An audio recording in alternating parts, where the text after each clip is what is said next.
부모도 없는 집안이라니 우리 집과는 어울리지 않네요. 호텔 상견례장에서 터져나온 예비 시어머니 강미라의 차가운 말이었습니다. 윤아린의 어깨가 작게 떨렸어요. 어머니, 너무 심하신 것 아니에요? 아들 박준호가 당황해서 말렸지만 소용없었죠. 뭐가 심해? 사실을 말한 건데. 강미라는 전혀 물러서지 않았습니다. 오히려 더 당당했어요. 그때 77세 외할아버지 윤만호가 조용히 찻잔을 내려놓았습니다. 오늘 들은 말, 그 무게만큼 돌려드리겠습니다. 목소리는 낮았지만 룸 전체에 울렸어요. 강미라가 순간 당황한 표정을 지었죠. 뭐라고요? 하지만 윤만호는 이미 손녀의 손을 잡고 자리를 떠나고 있었습니다. 그들은 몰랐어요. 그 조용한 노인이 한국 재계에 숨은 거물이라는 걸 말이에요.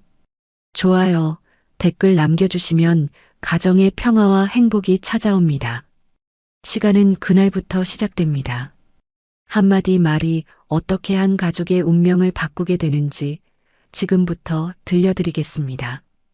11월의 서늘한 바람이 호텔 유리창을 스치고 지나갔습니다. 서울 시내 한복판 23층 스카이라운지의 개인 룸에는 고급스러운 찻잔들이 나란히 놓여 있었죠. 오후 3시 두 집안의 첫 만남을 위한 상견례 자리였습니다. 창밖으로는 한강이 유유히 흘러가고 있었어요. 하늘은 맑았지만 공기는 차가웠죠. 마치 오늘 있을 만남을 예고하는 듯 했습니다. 윤아리는 차분한 회색 원피스를 입고 앉아 있었어요. 28배 나이에도 어딘가 소녀 같은 기운이 남아있는 얼굴이었죠. 깔끔하게 정리한 단발머리가 목선을 따라 자연스럽게 흘러내렸습니다. 그 옆에는 77세의 외할아버지 윤만호가 정갈한 회색 정장 차림으로 자리했어요. 오랜 세월이 새겨진 얼굴이었지만 여전히 반듯한 어깨와 날카로운 눈빛을 간직하고 있었습니다. 손에는 세월의 흔적이 역력했지만 찻잔을 드는 모습에는 품격이 묻어났어요. 젊은 시절부터 몸에 밴 절제된 움직임이었죠. 맞은편에는 박준호와 그의 부모가 앉아 있었습니다. 박성우는 58세로 보이는 단정한 체구의 남자였어요. 값비싼 정장을 입고 있었지만 어딘가 위축되어 보였죠. 회사를 운영하는 사장이라고 하기에는 기세가 부족해 보였습니다. 그 옆에 강미라는 확실히 달랐어요. 56세쯤 되어 보였는데 값비싼 샤넬 수트를 입고 있었습니다.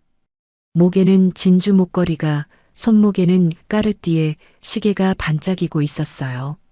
하지만 그 모든 장신구보다도 눈에 띄는 건 경직된 표정이었죠. 입가에는 미묘한 우월감이 어려 있었습니다.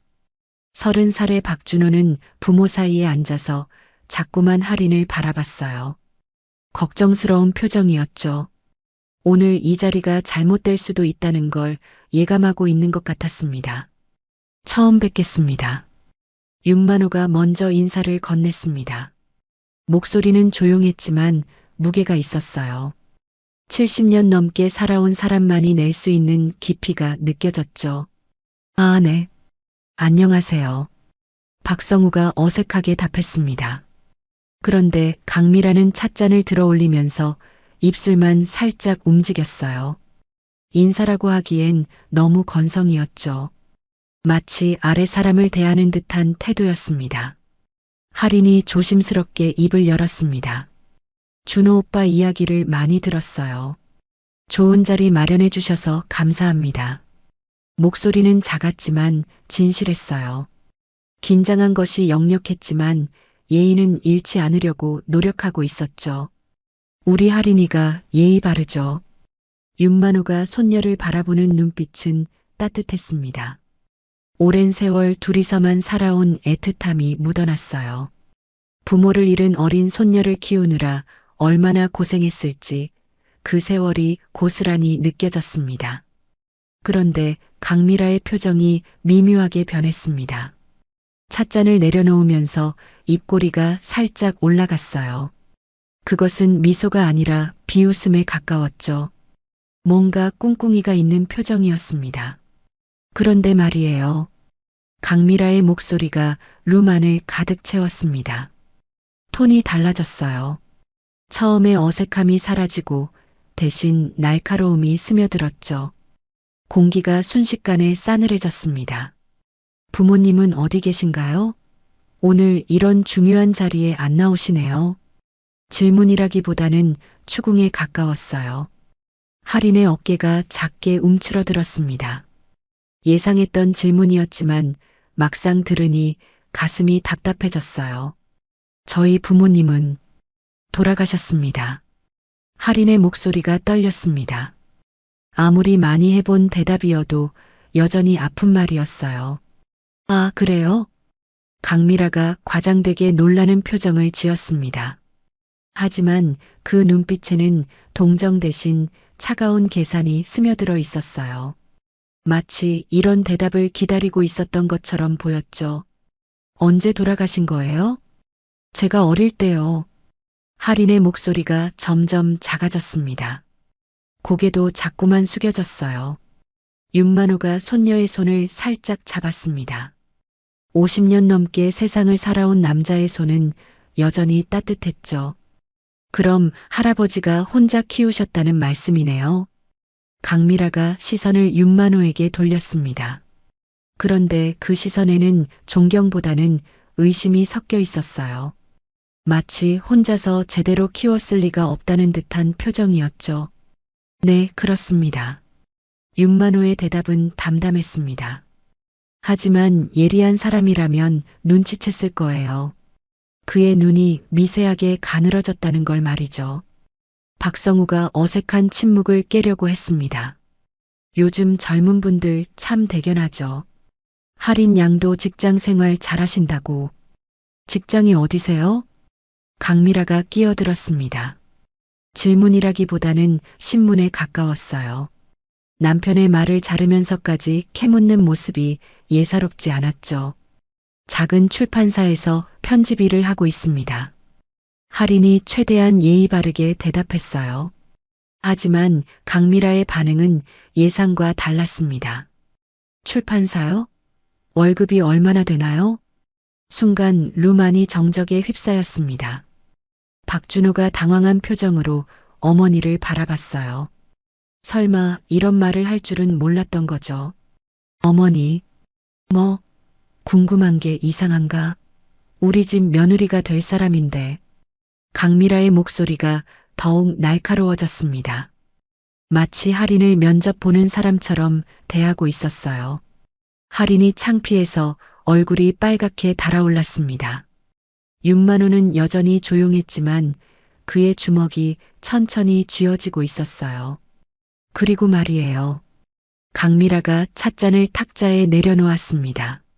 소리가 유난히 크게 났어요. 부모도 없는 집안이라니 우리 집과는 어울리지 않네요. 그 순간 시간이 멈춘 것 같았습니다. 할인이 고개를 떨구었어요. 어깨가 작게 떨리고 있었죠. 28회 동안 이런 말을 수없이 들어왔지만 여전히 아팠습니다. 윤만호는 묵묵히 찻잔을 내려놓았습니다. 77년을 살아온 남자의 손은 전혀 떨리지 않았어요. 오히려 너무나 조용했죠. 하지만 그 조용함 속에는 폭풍이 숨어 있었습니다. 오늘 들은 말, 그 무게만큼 돌려드리겠습니다. 목소리는 낮았지만 룸 전체에 울렸습니다. 강미라가 순간 당황한 표정을 지었어요. 예상과 다른 반응이었거든요. 뭐라고요? 할인아, 일어나자. 윤만호가 손녀의 손을 잡고 일어섰습니다. 할인은 여전히 고개를 들지 못했어요. 할아버지, 괜찮다. 이제 집에 가자. 두 사람이 룸을 나가는 뒷모습을 박준호가 바라봤습니다. 그의 얼굴에는 복잡한 감정이 교차하고 있었어요. 사랑하는 사람과 가족 사이에서 찢어지는 마음이었죠. 어머니, 너무 심하신 것 아니에요? 문이 닫힌 후에야 박준호가 입을 열었습니다. 심해? 사실을 말한 건데 뭐가 심해? 강미라는 전혀 반성하는 기색이 없었습니다. 오히려 당당했어요.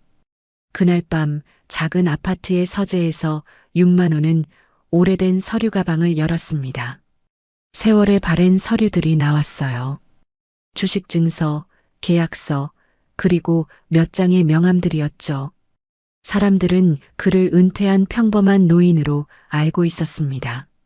하지만 그 서류 가방 안에는 한국 재계에 숨은 권력자였던 과거의 흔적들이 고스란히 남아 있었어요. 윤만호는 하나의 명함을 집어들었습니다. 이성진이라는 이름이 새겨져 있었죠. 50년 지기 친구이자 여전히 재계에서 막강한 영향력을 행사하는 인물이었습니다. 핸드폰을 들어 번호를 눌렀습니다. 성진이야, 나야. 전화기 너머로 친구의 놀란 목소리가 들려왔습니다. 윤만호가 먼저 연락하는 일은 거의 없었거든요. 만호야, 무슨 일이야? 내일 시간 있어? 할 이야기가 있어. 상견례가 끝난 지 사흘이 지났습니다. 할인의 일상은 완전히 달라져 있었어요. 평소라면 아침에 일어나자마자 할아버지에게 인사를 드리고 밝은 목소리로 좋은 하루 보내세요라고 말했을 텐데 이제는 그런 여유도 없었죠. 거실 소파에 앉아 멍하니 창밖을 바라보고 있는 할인의 모습이 윤만호의 가슴을 아프게 했습니다. 평소 같으면 벌써 회사에 갈 시간인데도 움직일 기미가 보이지 않았어요. 할인아, 회사 가야 하는 거 아니야? 윤만호가 조심스럽게 물었습니다. 손녀의 어깨가 움츠러드는 게 보였어요. 할아버지, 저 오늘 반찬했어요. 목소리가 풀이 죽어 있었습니다. 평소의 활기찬 모습은 온데간데 없었죠. 출판사 사무실에서도 할인은 예전 같지 않았어요. 동료들이 점심시간에 함께 가자고 해도 전 괜찮아요라며 자리에서 일어나지 않았죠. 책상 위에는 편집 중인 원고가 그대로 놓여 있었는데 며칠째 같은 페이지를 보고 있었습니다. 할인 씨, 요즘 왜 그러세요? 무슨 일 있어요? 동료 김주연이 걱정스럽게 물었어요. 아니에요. 그냥 좀 피곤해서요. 할인이 억지로 웃으면서 대답했습니다. 하지만 그 웃음은 너무나 억지스러웠어요. 화장실 거울 앞에 선 할인은 자신의 얼굴을 오랫동안 바라봤습니다. 부은 눈, 헬쓱한 얼굴, 그리고 어딘지 초라해 보이는 모습이었어요. 나는 왜 항상 부족한 걸까? 중얼거리는 목소리가 화장실 안에 울렸습니다. 강미라가 한 말들이 자꾸만 떠올랐어요. 부모도 없는 집안, 우리 집과는 어울리지 않는다는 그 차가운 말들이 마음속을 파고들었죠. 집에 돌아온 할인을 본 윤만호의 마음은 더욱 무거워졌습니다. 손녀가 소파에 털썩 주저앉으면서 한숨을 쉬는 모습을 보니 가슴이 찢어질 것 같았어요. 할인아, 윤만호가 손녀 옆에 앉았습니다. 그리고 조용히 어깨를 감싸 안았어요. 가난은 부끄럽지 않다. 하지만 남의 말에 무너지는 건 내 잘못이야. 목소리는 부드러웠지만 단호했습니다. 77년을 살아온 남자의 지혜가 담겨 있었어요. 할아버지도 젊었을 때 그런 소리 많이 들었거든. 가난하다고, 배경이 없다고. 하지만 견뎠어. 그래서 지금의 내가 있는 거야. 할인이 고개를 들어 할아버지를 바라봤습니다. 그 눈에는 눈물이 글썽였어요. 정말 괜찮아질까요? 괜찮아진다. 시간이 걸릴 뿐이야. 윤만호가 손녀의 머리를 쓰다듬었습니다. 하지만 속으로는 분노가 치밀고 있었어요. 자신의 소중한 손녀를 이렇게 만든 사람들을 그냥 둘 수는 없었죠. 한편 강남 한복판의 고급 레스토랑에서는 전혀 다른 분위기의 모임이 열리고 있었습니다. 강미라와 그녀의 사교 모임 멤버들이 모여 있었어요. 그래서 말이야, 우리 준호 상견례 갔는데 강미라가 와인잔을 돌리면서 말을 시작했습니다. 테이블에 앉은 여성들의 시선이 그녀에게 집중됐어요. 상대방 집안이 어떤데요? 부모도 없는 집이라니 어디서 감히 우리 집안을 넘보나 몰라. 강미라의 목소리에는 우월감이 가득했습니다. 마치 자신이 한 일을 자랑하는 것처럼 들렸어요. 어머, 정말요? 요즘 그런 집안도 있어요? 있죠. 할아버지가 혼자 키웠다는데 제대로 키워졌을 리가 있겠어요? 여성들이 웅성거리기 시작했습니다. 누군가는 동정적인 표정을 지었지만 대부분은 강미라의 말에 고개를 끄덕이고 있었어요. 그래도 사랑하면 되는 거 아니에요? 한 여성이 조심스럽게 말했습니다. 사랑으로만 되는 게 결혼이에요? 집안도 봐야죠. 우리 준호가 고생할 게 뻔하잖아요. 강미라가 단호하게 말했습니다. 그녀의 논리는 확고했어요. 그날 저녁 그 모임에 참석했던 여성 중 한 명이 지인에게 전화를 걸었습니다. 있잖아. 오늘 강미라 씨가 하는 얘기 들었는데 소문은 그렇게 퍼져나가기 시작했어요. 강남 사교계는 생각보다 좁았습니다.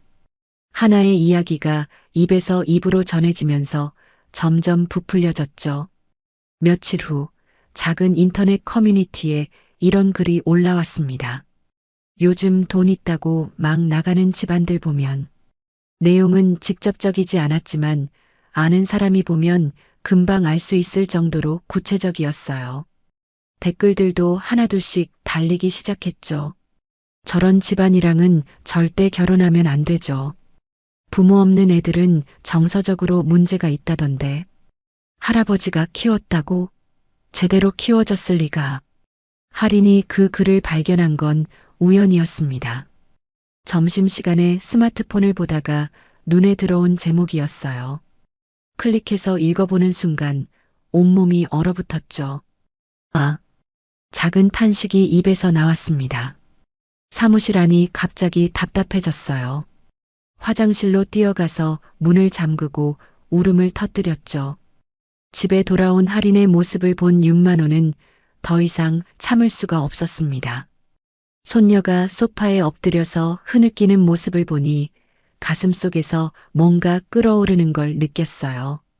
할인아, 무슨 일이야? 할아버지, 인터넷에 우리 얘기가. 할인이 스마트폰을 내밀었습니다. 윤만호가 화면을 보는 순간 그의 얼굴이 굳어졌어요. 그날 밤 윤만호는 서재에서 오랫동안 생각에 잠겨 있었습니다. 창밖으로는 차가운 겨울바람이 불어오고 있었어요. 책상 위에는 오래된 명함들이 놓여 있었죠. 마침내 그가 핸드폰을 집어들었습니다. 번호를 누르면서 결심을 굳혔어요. 성진이야. 만호야, 밤늦게 무슨 일이야? 전화기 너머로 친구의 목소리가 들려왔습니다. 이건 복수가 아니야. 사람들에게 말의 책임을 가르칠 때다. 윤만호의 목소리는 조용했지만 확고했습니다. 그의 눈동자는 다시 살아난 불길처럼 강렬했어요. 뭔 소리야? 무슨 일인데? 내일 만나자. 할 이야기가 많아. 전화를 끊은 후 윤만호는 다시 서류 가방을 열었습니다. 50년 전의 계약서들, 주식 증서들, 그리고 각종 문서들이 쏟아져 나왔어요. 사람들은 몰랐죠. 그 조용한 노인이 한때 이 나라 경제의 한 축을 담당했던 인물이라는 걸 말이에요. 은퇴 후 조용히 살아왔지만 여전히 그의 영향력은 곳곳에 남아 있었습니다. 기다려라. 작은 중얼거림이 고요한 서재에 울렸습니다. 윤만호의 복수가 시작되려 하고 있었어요. 월요일 아침 박성우의 하루는 평소와 다르지 않게 시작됐습니다. 강남구에 위치한 자신의 회사 성우기업 사무실에 도착해서 커피를 마시며 하루 일정을 확인하고 있었어요.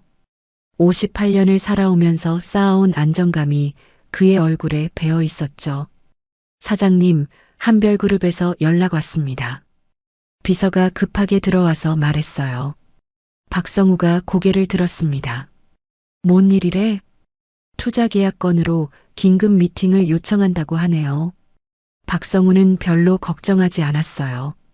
한별그룹과는 이미 계약서까지 검토한 상태였거든요. 큰 문제는 없을 거라고 생각했죠. 알겠어. 언제? 오늘 오후 2시요. 오후 2시 한별그룹 본사 회의실. 박성우는 평소처럼 여유로운 표정으로 들어갔습니다. 하지만 상대방의 표정이 예상과 달랐어요. 차갑고 경직되어 있었죠. 박 사장님, 죄송합니다만. 한별그룹 투자 담당 이사가 입을 열었습니다. 저희 투자 계약을 보류하기로 결정했습니다. 뭐라고요? 박성우가 믿을 수 없다는 표정으로 되물었어요. 이유가 뭔가요? 지난주까지만 해도 문제 없다고 하셨잖아요. 죄송합니다. 상부의 결정입니다. 더 이상의 설명은 없었어요. 박성우는 어리둥절한 채로 회사로 돌아왔습니다. 그날 저녁 박성우는 집에서 강미라에게 하루 있었던 일을 얘기했어요. 이상해. 분명히 계약이 성사되는 분위기였는데 뭔가 잘못된 거 아니에요? 강미라도 당황스러워했습니다. 남편의 사업이 흔들리면 자신의 사교 생활에도 타격이 올 테니까요. 누가 우리 회사를 건드린 거지? 박성우가 중얼거렸어요. 하지만 그는 몰랐죠. 이미 며칠 전부터 조용한 움직임이 시작되었다는 걸 말이에요. 그 시각 윤만호는 친구 이성진과 강남의 한 조용한 카페에서 만나고 있었습니다. 이성진은 72세의 나이에도 여전히 카리스마 있는 모습을 하고 있었어요. 한국 재계에서 손꼽히는 실력자였죠. 만호야, 오랜만이네. 고마워, 성진아. 바쁜 와중에 시간 내줘서. 두 사람은 50년 넘게 알고 지낸 사이였습니다. 젊은 시절 함께 사업을 일으켜 세운 동지였어요. 무슨 일인지 대충 짐작은 가더라. 내 손녀 이야기 들었어. 이성진이 조용히 말했습니다. 성진아, 내가 복수하려는 게 아니야. 윤만호의 목소리는 침착했어요. 그럼 뭐야? 사람들에게 가르쳐주고 싶어? 말에는 책임이 따른다는 걸. 윤만호가 찻잔을 들면서 말했습니다. 박성우라는 사람 알아봤어. 한별그룹하고 투자 계약 추진 중이더라. 그래서 그 계약이 성사되면 회사가 한 단계 더 커지겠지. 하지만 윤만호가 잠시 말을 멈췄어요. 만약 그 계약이 무산된다면? 이성진이 윤만호를 바라봤습니다. 오랜 친구의 의도를 읽고 있었어요. 내가 원한다면 한마디면 돼. 한별그룹 회장이랑 골프도 자주 치거든. 고마워. 하지만 만호야, 정말 괜찮겠어? 이런 일은 되돌릴 수 없어. 이성진이 걱정스럽게 물었습니다. 오만이 무너지는 건 한순간이야. 단지 누군가는 그 순간을 눌러줘야 하지. 윤만호의 눈빛이 결연했어요. 그날 밤 윤만호는 집으로 돌아와서 거실 한쪽에 놓인 작은 제단 앞에 섰습니다. 죽은 딸의 영정이 미소를 짓고 있었어요. 26에 세상을 떠난 딸 할인의 어머니였죠. 미연아. 윤만호가 조용히 말했습니다. 아빠가 내 딸을 지키지 못했구나. 그런 말을 듣게 해서 영정 속 딸의 모습이 흐릿해졌어요. 윤만호의 눈에 눈물이 맺혔죠. 우리 딸은 떠났지만 그 아이는 지켜야지. 이젠 내가 엄마와 아버지 둘 다다. 그는 무릎을 꿇고 딸에게 말했습니다. 미안하다. 아빠가 늦었어. 하지만 이제라도 바로잡을게. 영정 앞에서 일어난 윤만호의 얼굴에는 단단한 결의가 서려 있었어요. 다음 날 또 다른 소식이 박성우에게 전해졌습니다. 사장님, 태평건설에서도 연락 왔어요. 비서가 긴장한 목소리로 말했어요.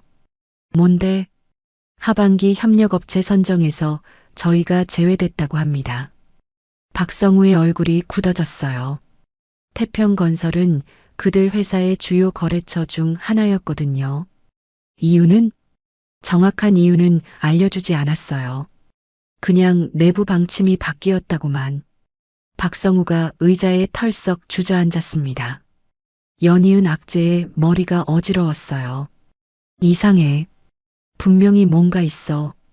그는 몇 군데 더 연락을 해봤지만 돌아오는 답은 비슷했어요.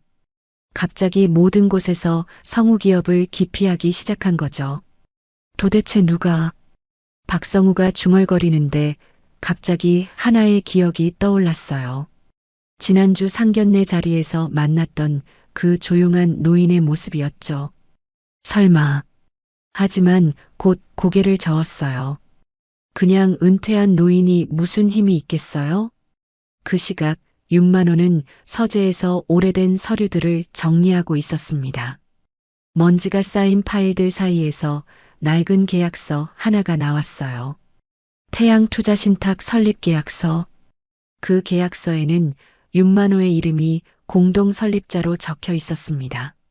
지금은 대한투자그룹이라는 이름으로 바뀌어서 국내 굴지의 금융회사가 된 곳이었어요. 윤만호가 미소를 지었습니다. 사람들은 몰랐죠. 그가 한국 경제 발전의 뒤편에서 얼마나 큰 역할을 했는지를 말이에요. 또 다른 서류가 나왔어요. 태양건설 지분 계약서였죠. 현재 국내 5대 건설사 중 하나인 그 회사의 초기 투자자 명단에도 윤만호의 이름이 있었습니다. 아직도 5%는 남아있을 거야. 윤만호가 혼자 중얼거렸어요. 핸드폰이 울렸습니다. 이성진에게서 온 연락이었어요. 만호야, 일이 잘 풀리고 있어. 한별그룹 말고 다른 곳들도 움직이고 있더라. 고마워, 성진아. 그런데 정말 괜찮아? 박성우라는 사람, 완전히 망할 수도 있어. 이성진의 목소리에 걱정이 섞여 있었어요. 괜찮아. 사람은 망해봐야 정신을 차리는 법이거든. 윤만호가 조용히 대답했습니다. 그리고 성진아, 이건 복수가 아니야. 그럼 뭐야? 교육이야. 말의 무게를 가르쳐 주는 거지. 전화를 끊은 후 윤만호는 다시 서류 가방을 열었습니다. 그 안에는 아직도 수많은 계약서들과 주식 증서들이 들어 있었어요. 사람들은 그를 그냥 은퇴한 노인으로만 알고 있었습니다. 하지만 그의 손길이 닿는 곳마다 여전히 변화가 일어나고 있었어요. 조용하지만 완벽하게 계산된 응징의 첫 단계였습니다. 창밖으로는 겨울비가 내리고 있었어요. 윤만호가 창가에 서서 빗방울을 바라봤습니다. 이제 시작이야. 작은 중얼거림이 고요한 서재에 울렸습니다. 그의 가방 속 계약서들이 하나둘 세상 밖으로 나올 준비를 하고 있었어요. 품격으로 응징하는 방식, 그것이 윤만호가 선택한 길이었습니다. 수요일 오전, 박성우는 회사에 도착하자마자 비서실에서 기다리고 있던 직원들의 어두운 표정을 마주해야 했습니다. 평소 같으면 활기찬 인사를 나누던 분위기가 완전히 달라져 있었어요. 사장님, 긴급 보고 드릴 게 있습니다. 경영지원팀장이 다급하게 다가왔어요. 손에는 여러 장의 서류가 들려 있었죠. 뭔 일이야? 박성우가 사무실로 들어가면서 물었습니다. 한성건설, 대우물산, 그리고 삼진기업에서 모두 계약 취소 통보가 왔습니다. 뭐라고? 박성우가 의자에서 벌떡 일어났어요. 그 세 곳은 모두 성우기업의 주요 거래처였거든요. 이유는 뭐래? 각각 다르긴 한데 공통점은 갑자기 내부 방침이 바뀌었다는 겁니다. 박성우의 얼굴이 창백해졌어요. 하루아침에 주요 거래처 세 곳을 잃는다는 건 회사 존립에 직접적인 타격이었죠. 당장 각 회사 담당자들한테 연락해봐. 뭔가 오해가 있을 거야. 하지만 연락을 해봐도 돌아오는 답은 비슷했어요. 죄송하다, 결정된 사안이라 어쩔 수 없다는 말뿐이었죠. 점심시간이 되자 더 심각한 소식이 들어왔습니다. 사장님, 경제신문에서 우리 회사 기사가 났어요. 비서가 태블릿을 들고 왔어요. 화면에는 이런 제목이 크게 적혀 있었습니다. 성우기업, 이딴 계약 취소로 경영난 가중, 내부 리스크 발생설 제기. 기사 내용은 더욱 충격적이었어요. 마치 회사 내부 사정을 정확히 알고 있는 것처럼 구체적으로 적혀 있었죠. 이게 뭐야? 누가 이런 정보를 흘린 거지? 박성우가 분노에 떨면서 소리쳤어요. 그 시각 주식시장에서는 성우기업 주가가 급락하고 있었습니다. 오전 시가보다 15%나 떨어진 상태였어요. 투자자들이 앞다투어 매도 주문을 넣고 있었죠. 사장님, 주주들한테서 전화가 계속 오고 있어요. 직원들의 얼굴에는 불안감이 역력했습니다. 그날 저녁 박성우는 기진맥진한 상태로 집에 돌아왔어요. 강미라가 거실에서 스마트폰을 보고 있었는데 얼굴이 심상치 않았죠. 여보, 이게 뭐예요? 강미라가 뉴스 기사를 보여줬어요. 남편 회사에 관한 부정적인 기사들이 줄줄이 올라와 있었죠. 나도 모르겠어. 갑자기 이런 일들이. 박성우가 소파에 주저앉으면서 말했어요. 누군가 우리를 의도적으로 공격하는 것 같아. 누가요? 왜요? 강미라의 목소리에 불안감이 섞여 있었어요. 남편의 사업이 흔들리면 자신의 사치스러운 생활도 위험해지니까요. 며칠이 더 지났습니다. 상황은 나아지지 않았어요. 오히려 더 악화됐죠. 추가로 두 곳의 거래처가 더 계약을 취소했고 은행에서는 대출 심사를 재검토하겠다는 통보까지 왔습니다. 강미라는 견딜 수 없었어요. 사교 모임에서 받는 시선들이 달라지기 시작했거든요. 평소 같으면 자신을 부러워하던 사람들이 이제는 동정 어린 눈빛으로 바라봤죠. 이렇게 당하고만 있을 순 없어. 강미라가 거울 앞에서 중얼거렸어요. 그러면서 문득 떠오른 게 있었죠. 지난 상견례 때 만났던 그 조용한 노인의 모습이었습니다. 설마, 처음엔 말도 안 된다고 생각했어요. 그냥 은퇴한 노인이 무슨 힘이 있겠어요? 하지만 다른 가능성을 찾을 수 없었죠. 목요일 오후 강미라는 결국 윤만호의 집을 찾아갔습니다. 평소 같으면 절대 가지 않을 서민 아파트 단지였어요. 주차장에 자신의 수입차를 세우면서도 불편한 기색이 역력했죠. 초인종을 누르자 윤만호가 나왔습니다. 집안 복장이었지만 여전히 단정한 모습이었어요. 어르신. 강미라가 어색하게 인사했어요. 누구시죠? 윤만호가 천천히 물었습니다. 물론 누군지 알고 있었지만 일부러 모르는 척했어요. 저, 박준호 어머니 강미라입니다. 아, 그러시군요. 무슨 일로? 윤만호의 목소리는 평온했어요. 전혀 감정이 드러나지 않았죠. 잠시 말씀드릴 게 있어서요. 강미라가 조심스럽게 말했어요. 들어오세요. 윤만호가 문을 열어줬습니다. 거실은 소박했지만 깔끔했어요. 값비싼 가구는 없었지만 정성스럽게 관리한 흔적이 보였죠. 강미라는 어딘가 초라하다고 생각했어요. 차 드릴까요? 네. 감사합니다. 윤만호가 찻잔을 가져왔어요. 오래된 찻잔이었지만 깨끗했죠. 무슨 말씀이 있으시다고? 윤만호가 조용히 물었습니다. 강미라가 입술을 달싹였어요. 뭐라고 말해야 할지 몰랐거든요. 그날 상견례 때 말이에요. 네. 제가 감정이 앞서서 실례를 했던 것 같아서요. 강미라의 목소리가 작아졌어요. 하지만 여전히 진심 어린 사과는 아니었죠. 어르신도 어른이시잖아요. 그러니까 그 말에 윤만호의 눈빛이 변했어요. 미세하게 날카로워졌죠. 그러니까 뭐죠?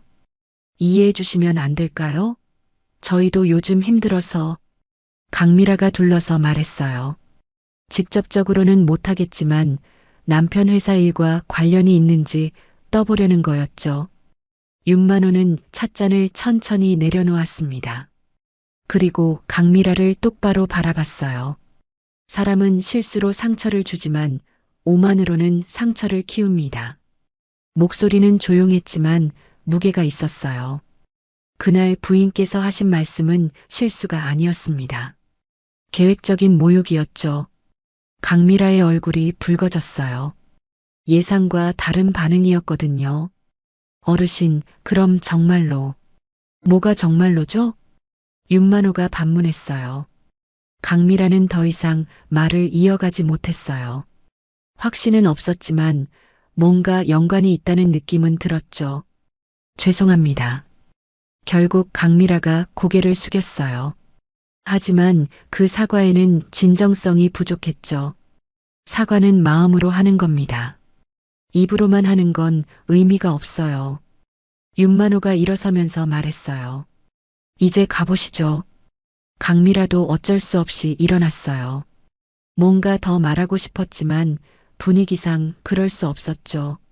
그럼 실례했습니다. 강미라가 어색하게 인사하고 나갔어요. 문이 닫힌 후 윤만호는 서재로 들어갔습니다. 책상 위에는 여러 장의 서류가 놓여 있었어요. 그중 하나를 집어들었죠. 박성우 그룹거래 전면 보류 요청서라고 적힌 문서였어요. 윤만호가 스마트폰을 들어 번호를 눌렀습니다. 김 부장님, 윤만호입니다. 상대방은 한재은행 기업금융부장이었어요. 아, 윤 이사님. 무슨 일이십니까? 서류 하나 보내드릴게요.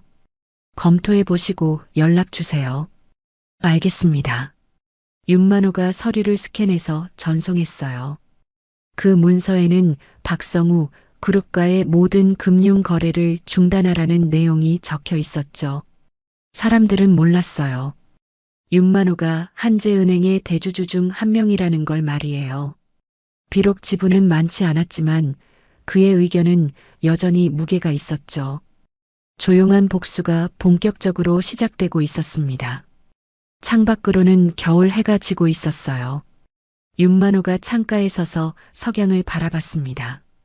이제 시작이다. 작은 중얼거림이 고요한 서재에 울렸어요. 품격 있는 응징, 그것이 윤만호가 선택한 길이었습니다. 강미라는 그날 밤 잠을 이루지 못했습니다. 윤만호의 집에서 돌아온 후로 계속 불안감에 시달렸어요. 뭔가 확실하지는 않았지만 남편 회사에 닥친 일련의 사건들이 그 조용한 노인과 관련이 있다는 직감이 들었죠. 이런 식으로 당하고만 있을 순 없어. 강미라가 침실에서 중얼거렸어요. 옆에서는 박성우가 깊은 잠에 빠져 있었죠. 요즘 스트레스로 잠들기가 힘들었는데 오늘은 너무 지쳐서 그런지 골아떨어져 있었어요. 다음 날 아침 강미라는 평소보다 일찍 일어나서 핸드폰을 들었습니다. 연락처에서 이 기자라는 이름을 찾았어요. 경제신문사에서 일하는 기자였죠. 몇 년 전 사교 모임에서 알게 된 사이였습니다. 기자님, 저 강미라예요. 아, 강미라 씨. 오랜만이네요. 무슨 일이에요?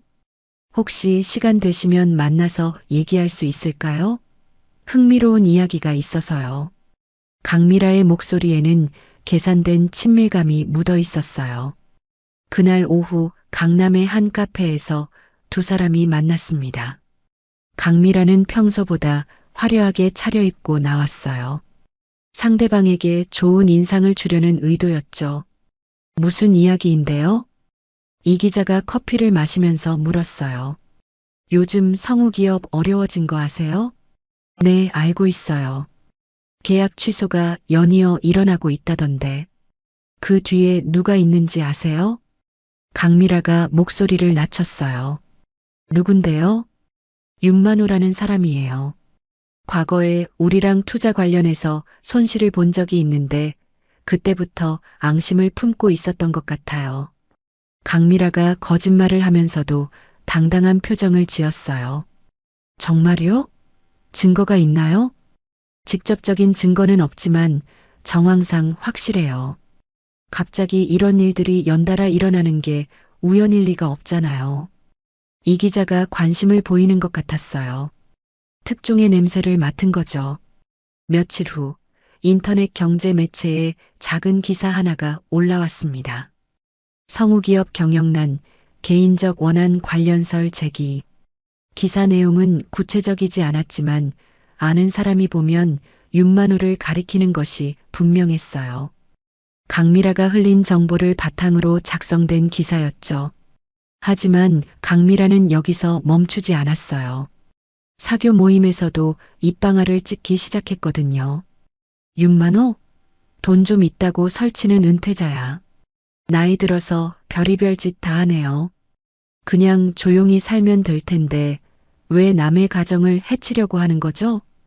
강미라의 말은 점점 과장되어 갔어요. 처음엔 조심스럽게 시작했지만 사람들이 관심을 보이자 더욱 적극적으로 나서게 됐죠. 그런데 며칠 지나지 않아 역풍이 불기 시작했습니다. 재계에서 윤만호의 진짜 정체를 아는 사람들이 하나둘씩 나타나기 시작한 거예요. 강미라라는 사람이 윤만호 이사를 헐뜯고 다닌다는데 정말 몰상식하네. 윤 이사가 누군데? 한국 경제 발전에 얼마나 기여한 분인지 모르나 봐. 소문은 강미라가 퍼뜨린 것보다 훨씬 빠르게 번져나갔어요. 특히 재계 인사들 사이에서는 윤만호를 존경하는 사람들이 많았거든요. 다음 주 월요일 주요 경제신문에 큰 기사가 실렸습니다. 강미라, 재계 원로 윤만호 씨 모독 논란. 도덕성 의문 제기. 기사는 강미라가 근거 없는 소문을 퍼뜨리고 있다는 내용이었어요. 그리고 윤만호가 한국 경제 발전에 기여한 공로까지 상세히 소개하고 있었죠. 강미라가 그 기사를 본 건 사교 모임에서였어요. 평소 같으면 자신을 우러러보던 사람들의 시선이 완전히 달라져 있었죠. 미라 씨, 이게 뭐예요? 한 여성이 신문을 들어 보이면서 물었어요. 저는 모르는 얘기예요. 강미라가 당황해서 대답했지만 아무도 믿지 않았어요. 그 시각 박성우의 회사에는 더 큰 위기가 닥쳐오고 있었습니다. 투자자들이 앞다투어 빠져나가기 시작한 거예요. 사장님, 큰일입니다. 비서가 급하게 들어왔어요. 뭔 일이야? 주주들이 임시주 주총의 소집을 요구하고 있어요. 경영진 교체를 논의하겠다고 합니다. 박성우의 얼굴이 창백해졌어요. 자신이 평생 일궈온 회사가 하루아침에 무너질 위기에 처한 거였죠. 아직 방법이 있을 거야. 뭔가 해결책이. 하지만 상황은 더욱 악화되고 있었어요. 그날 저녁 박준호는 더 이상 견딜 수 없었습니다. 어머니의 행동 때문에 가족 전체가 위험에 처했다는 걸 알았거든요. 윤아린이 다니는 출판사 앞에서 기다리고 있었어요. 퇴근 시간이 되자 할인이 나타났죠. 할인아. 박준호가 조심스럽게 부르면서 다가갔어요. 할인이 깜짝 놀라면서 뒤돌아봤습니다. 며칠 전부터 박준호의 연락을 받지 않고 있었거든요. 준호 오빠, 잠깐 시간 좀 내줄 수 있어? 할 얘기가 있어. 박준호의 표정이 심각했어요. 근처 카페에 앉아서 박준호가 입을 열었습니다. 어머니 대신 사과드리고 싶어요. 목소리가 떨리고 있었어요. 제발 우리 가족을 용서해 주세요. 박준호가 고개를 깊이 숙였습니다. 24부터 사귀어온 연인 앞에서 이런 일을 해야 한다는 게 얼마나 부끄러운지 몰랐어요. 할인이 눈물을 닦으면서 조용히 말했습니다. 용서는 어머니가 해야 할 몫이에요. 목소리는 차분했지만 단호했어요. 당신은 아직 그분의 그림자 속에 있네요. 박준호가 고개를 들어 할인을 바라봤습니다. 그녀의 눈에는 실망이 가득했어요. 할인아, 나는 오빠가 잘못한 건 아니에요. 하지만 오빠도 그때 아무 말 못했잖아요. 할인의 말에 박준호는 할 말을 잃었어요. 그날 상견례 때 어머니를 말리지 못한 자신의 모습이 떠올랐거든요. 미안해, 할인아. 미안하다는 말로 해결될 문제가 아니에요. 할인이 일어서면서 말했어요. 이제 그만 가요. 박준호는 그 자리에 그대로 남아 있었어요. 사랑하는 사람을 잃어가고 있다는 걸 알면서도 어떻게 해야 할지 몰랐죠. 목요일 저녁 서울 시내 최고급 호텔인 라모나 호텔 크리스털 볼룸에서는 한국경제발전협회 주최 자선 만찬이 열리고 있었습니다. 재계 거물들과 정재계 인사들이 모인 자리였어요. 샹들리에가 화려하게 빛나는 홀 안에는 수백 명의 귀빈들이 자리하고 있었죠. 강미라도 그 자리에 참석했습니다. 평소 같으면 이런 행사에서 사교 활동을 즐겼을 텐데 요즘은 사람들의 시선이 부담스러웠어요. 며칠 전 신문 기사 이후로 주변의 반응이 싸늘해졌거든요. 미라 씨, 안녕하세요.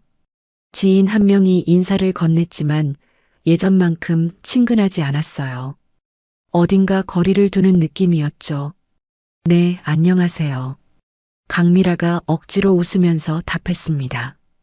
박성우는 아예 참석하지 않았어요. 회사 상황이 너무 급박해서 나올 여유가 없었거든요. 투자자들과 채권자들의 압박이 날로 심해지고 있었죠. 만찬이 시작되고 1시간쯤 지났을 때 사회자가 마이크를 들었습니다. 이번에 새로 위촉된 명예 고문님을 소개하겠습니다. 홀 안이 조용해졌어요. 사람들의 시선이 단상으로 집중됐죠. 한국 경제 발전에 오랫동안 기여해 오신 윤만호 명예 고문님을 모시겠습니다. 박수 소리가 홀을 가득 메웠습니다. 그런데 강미라만은 박수를 치지 못했어요. 그 이름을 들은 순간 온몸이 얼어붙었거든요. 단상에 오른 사람은 분명 며칠 전 자신이 만났던 그 조용한 노인이었습니다. 하지만 지금의 모습은 완전히 달랐어요. 고급스러운 정장을 입고 당당하게 서 있는 모습에서는 범상치 않은 기품이 느껴졌죠. 감사합니다.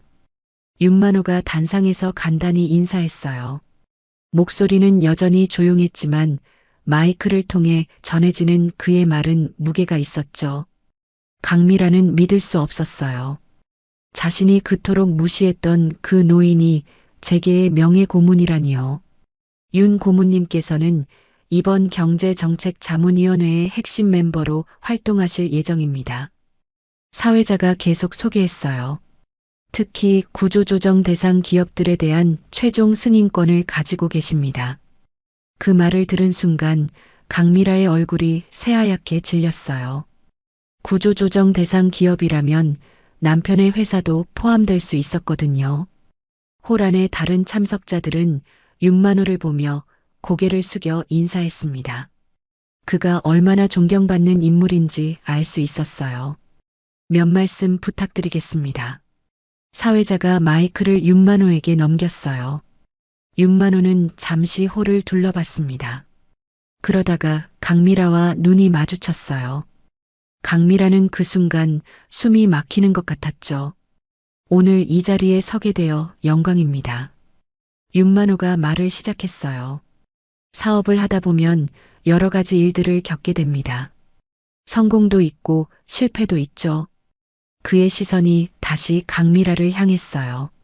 하지만 가장 중요한 건 사람에 대한 예의입니다. 돈이 있고 없고를 떠나서 사람을 사람으로 대하는 기본적인 도리말이에요. 홀 안의 사람들이 고개를 끄덕였어요. 저는 앞으로 이 자리에서 그런 가치를 지켜나가겠습니다. 박수가 터져 나왔습니다. 윤만호가 단상에서 내려오면서 강미라 쪽으로 걸어왔어요. 강미라는 도망치고 싶었지만 그럴 수 없었어요. 주변에 너무 많은 사람들이 있었거든요. 부인. 윤만호가 강미라 앞에 섰어요. 어르신. 강미라가 떨리는 목소리로 대답했어요. 지난번에 말씀드렸죠. 말에는 책임이 따른다고. 윤만호의 목소리는 여전히 조용했지만 확고했어요. 당신의 체면을 위해 내 손녀의 마음을 짓밟았죠. 주변 사람들이 무슨 일인지 궁금해하며 바라봤어요. 이제 그 체면으로 무너지는 걸 보게 될 겁니다. 윤만호가 정장 주머니에서 서류 봉투를 꺼냈어요. 이게 뭔가요? 강미라가 떨리는 손으로 물었어요. 박성우 그룹과의 모든 거래 중단 통보서입니다. 윤만호가 단호하게 말했어요. 강미라가 서류를 받아보는데 손이 너무 떨렸어요. 봉투를 열어보니 여러 회사의 로고가 찍힌 공문들이 들어있었죠. 이건 말이 안 돼요. 왜 말이 안 됩니까? 윤만호가 반문했어요. 어르신이 이런 권한이 없다고 생각하셨군요. 윤만호가 미소를 지었어요. 하지만 그 미소는 차가웠죠. 지난 50년 동안 제가 뭘 했는지 모르셨나 봅니다. 주변 사람들이 웅성거리기 시작했어요. 대부분은 윤만호의 편이었죠. 제가 투자하고 키운 회사들이 얼마나 되는지 아세요? 윤만호가 계속 말했어요. 그 회사들이 지금 당신 남편 회사와 거래를 끊고 있습니다. 강미라의 얼굴에서 혈색이 완전히 사라졌어요. 어르신, 제발이라는 말을 하기엔 너무 늦었습니다. 윤만호가 고개를 저었어요. 그 시각 박성우는 회사에서 연이어 들어오는 나쁜 소식들을 받고 있었습니다. 사장님, 한재은행에서 대출 회수 통보가 왔어요. 대성건설에서도 계약 파기 통보가, 한진물산도 거래 중단이라고. 박성우가 의자에 주저앉았어요. 하루아침에 모든 게 무너지고 있었죠. 도대체 누가 이런 짓을. 그때 비서가 급하게 들어왔어요. 사장님, 부인께서 전화하셨는데 당장 호텔로 오시라고 하네요. 급한 일이 있다고. 박성우가 급하게 호텔로 향했을 때 만찬 행사는 이미 끝나가고 있었어요. 강미라는 화장실에서 울고 있었죠. 여보, 무슨 일이야? 박성우가 다가가면서 물었어요. 여보, 우리 완전히 끝났어. 강미라가 흐느끼면서 말했어요. 뭔 소리야? 윤만호. 그 사람이 제게 명예고문이야. 우리 회사 거래 다 끊어버렸어. 박성우가 믿을 수 없다는 표정을 지었어요. 그게 무슨, 내가 그 사람을 너무 무시했어. 완전히 잘못 봤어. 강미라가 계속 울었어요. 그날 밤부터 박성우 그룹의 몰락이 본격화됐습니다. 주요 거래처들이 하나둘씩 등을 돌렸고 금융기관들도 자금 지원을 중단했어요. 강미라가 그토록 자랑했던 체면은 하루아침에 산산조각이 났습니다. 사교 모임에서는 아무도 그녀와 대화하려 하지 않았고 평소 아부하던 사람들도 냉담하게 돌아섰어요.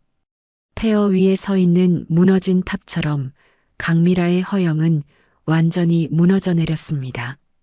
하지만 윤만호의 복수는 아직 끝나지 않았어요. 이건 그저 시작일 뿐이었죠. 호텔 만찬이 끝난 지 사흘이 지났습니다. 강미라는 그동안 집 밖으로 한 발짝도 나가지 못했어요. 평소 같으면 매일 나가던 사교 모임도 쇼핑도 모든 일상이 멈춰버렸죠. 거실 소파에 앉아서 멍하니 창밖만 바라보고 있었습니다. 박성우는 새벽부터 나가서 밤늦게 들어오는 나날이 계속됐어요. 회사를 살리려고 동분서주했지만 상황은 나아지지 않았죠. 오히려 매일 더 나빠지고 있었습니다. 사장님, 직원들 월급도 못 줄 상황입니다. 격리 담당자가 암울한 표정으로 말했어요. 일단 내 개인 계좌에서 충당해. 박성우가 한숨을 쉬면서 답했습니다. 하지만 그것도 언제까지 가능할지 모르는 상황이었어요. 그날 저녁 박성우가 집에 돌아왔을 때 강미라는 여전히 소파에 앉아 있었습니다.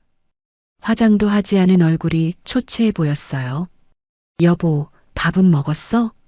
박성우가 조심스럽게 물었어요. 먹을 기분이 아니야.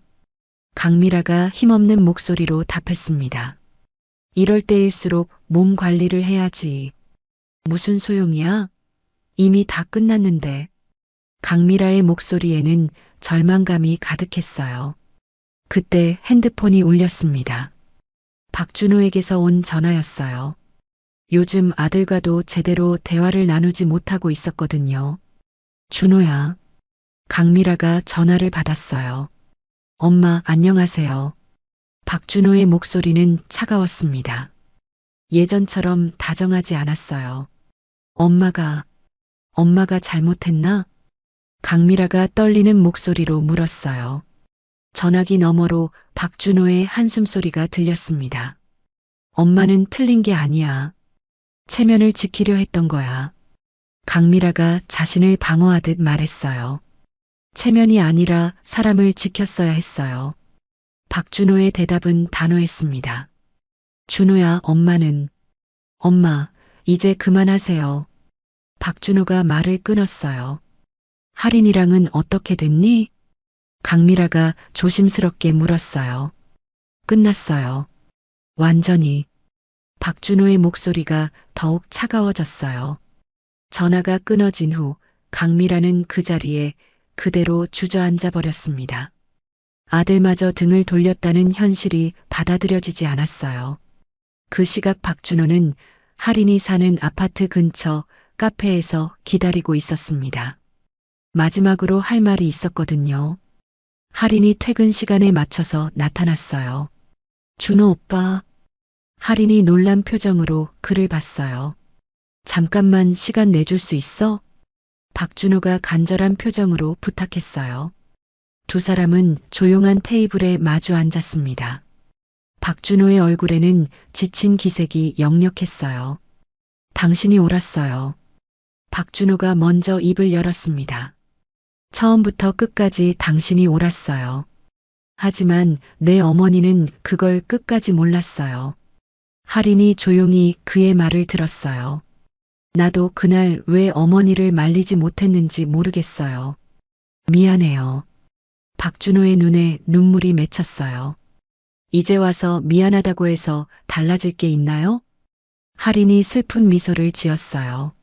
없어요. 하지만 그래도 말하고 싶었어요. 그래도 오빠는 용기 냈잖아요. 그게 다예요. 할인이 일어서면서 말했어요. 할인아. 박준호가 그녀를 붙잡으려 했지만 할인은 이미 돌아서고 있었어요. 안녕히 계세요, 오빠. 그것이 두 사람의 마지막 대화였습니다.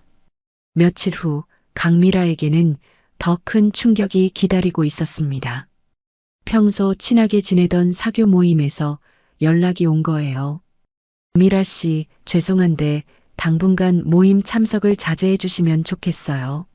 무슨 말씀이에요? 강미라가 당황해서 물었어요. 요즘 여러 가지로 말이 많잖아요. 다른 회원들이 부담스러워해서. 전화가 끊어진 후 강미라는 그제야 깨달았어요. 자신이 완전히 고립되었다는 걸 말이에요. 그날 밤 강미라는 거실 테이블에 와인잔을 놓고 혼자 술을 마셨습니다.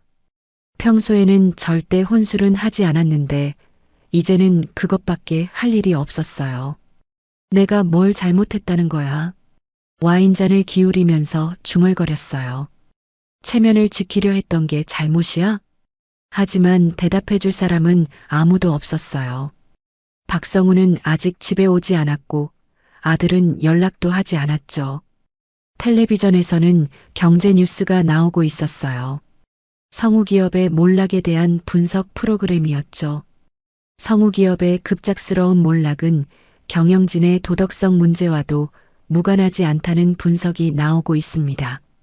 강미라가 리모컨으로 채널을 돌렸어요. 하지만 어느 채널을 봐도 비슷한 내용이 나왔죠. 재계 인사들은 윤만호 명예고문의 이번 결정을 지지한다는 입장을 보이고 있습니다.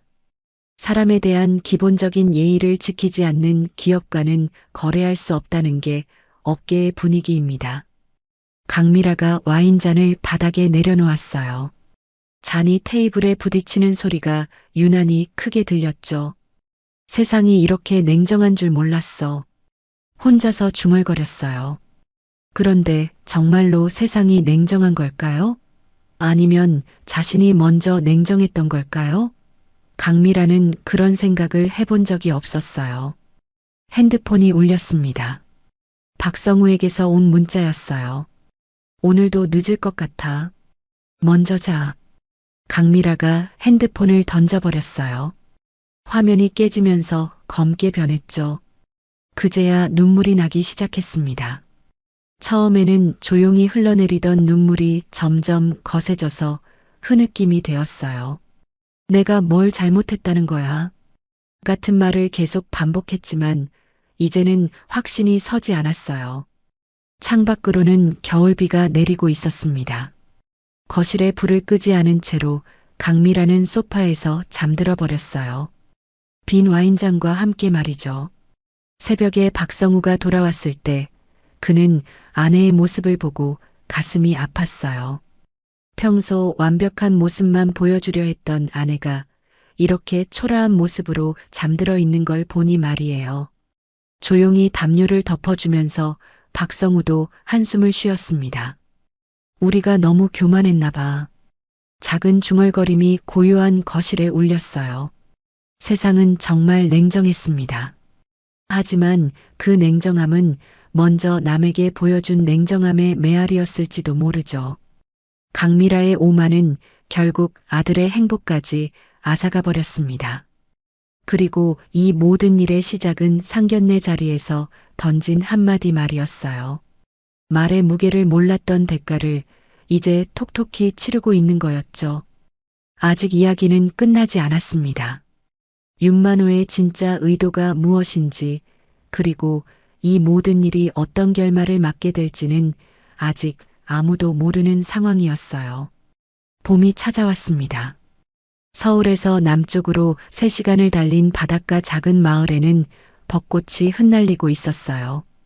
해안도로를 따라 펼쳐진 마을은 조용하고 평화로웠죠. 할인과 윤만호는 이곳에 정착한 지 2달이 되었습니다. 마을 입구에 있던 오래된 건물을 매입해서 작은 도서관으로 꾸몄어요. 바다 책방이라는 소박한 이름을 달았죠.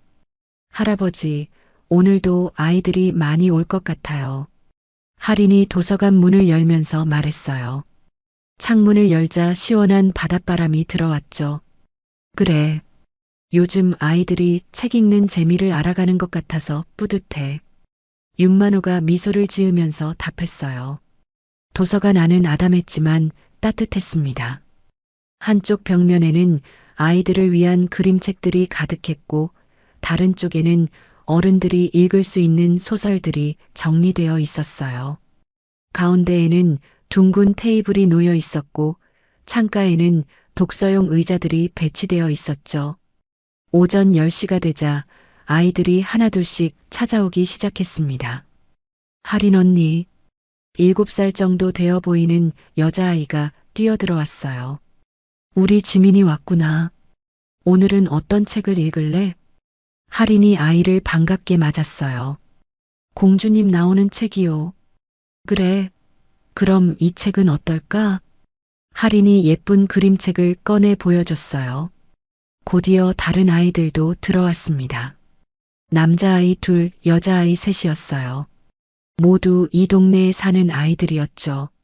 할아버지, 안녕하세요. 아이들이 윤만호에게 정중하게 인사했어요. 그래, 우리 친구들 왔구나. 오늘도 재미있는 책들이 많이 있어. 윤만호가 아이들을 다정하게 맞아줬어요. 아이들은 각자 좋아하는 자리에 앉아서 책을 읽기 시작했습니다. 어떤 아이는 바닥에 배를 깔고 엎드려서 읽고 어떤 아이는 의자에 앉아서 진지하게 읽었어요. 할인 언니, 이 글자 뭐예요? 한 아이가 책을 들고 와서 물었어요. 어디 보자. 아, 이건 용기라는 뜻이야. 용기요? 응. 무서워도 포기하지 않는 마음을 말해. 할인이 쉽게 설명해 줬어요. 점심시간이 되자 아이들은 집으로 돌아갔습니다. 도서관은 다시 조용해졌어요. 할아버지, 차 드실래요? 할인이 작은 주방에서 따뜻한 차를 우려왔어요. 고맙다. 윤만호가 창가 의자에 앉아서 찻잔을 받았어요. 창밖으로는 푸른 바다가 펼쳐져 있었죠.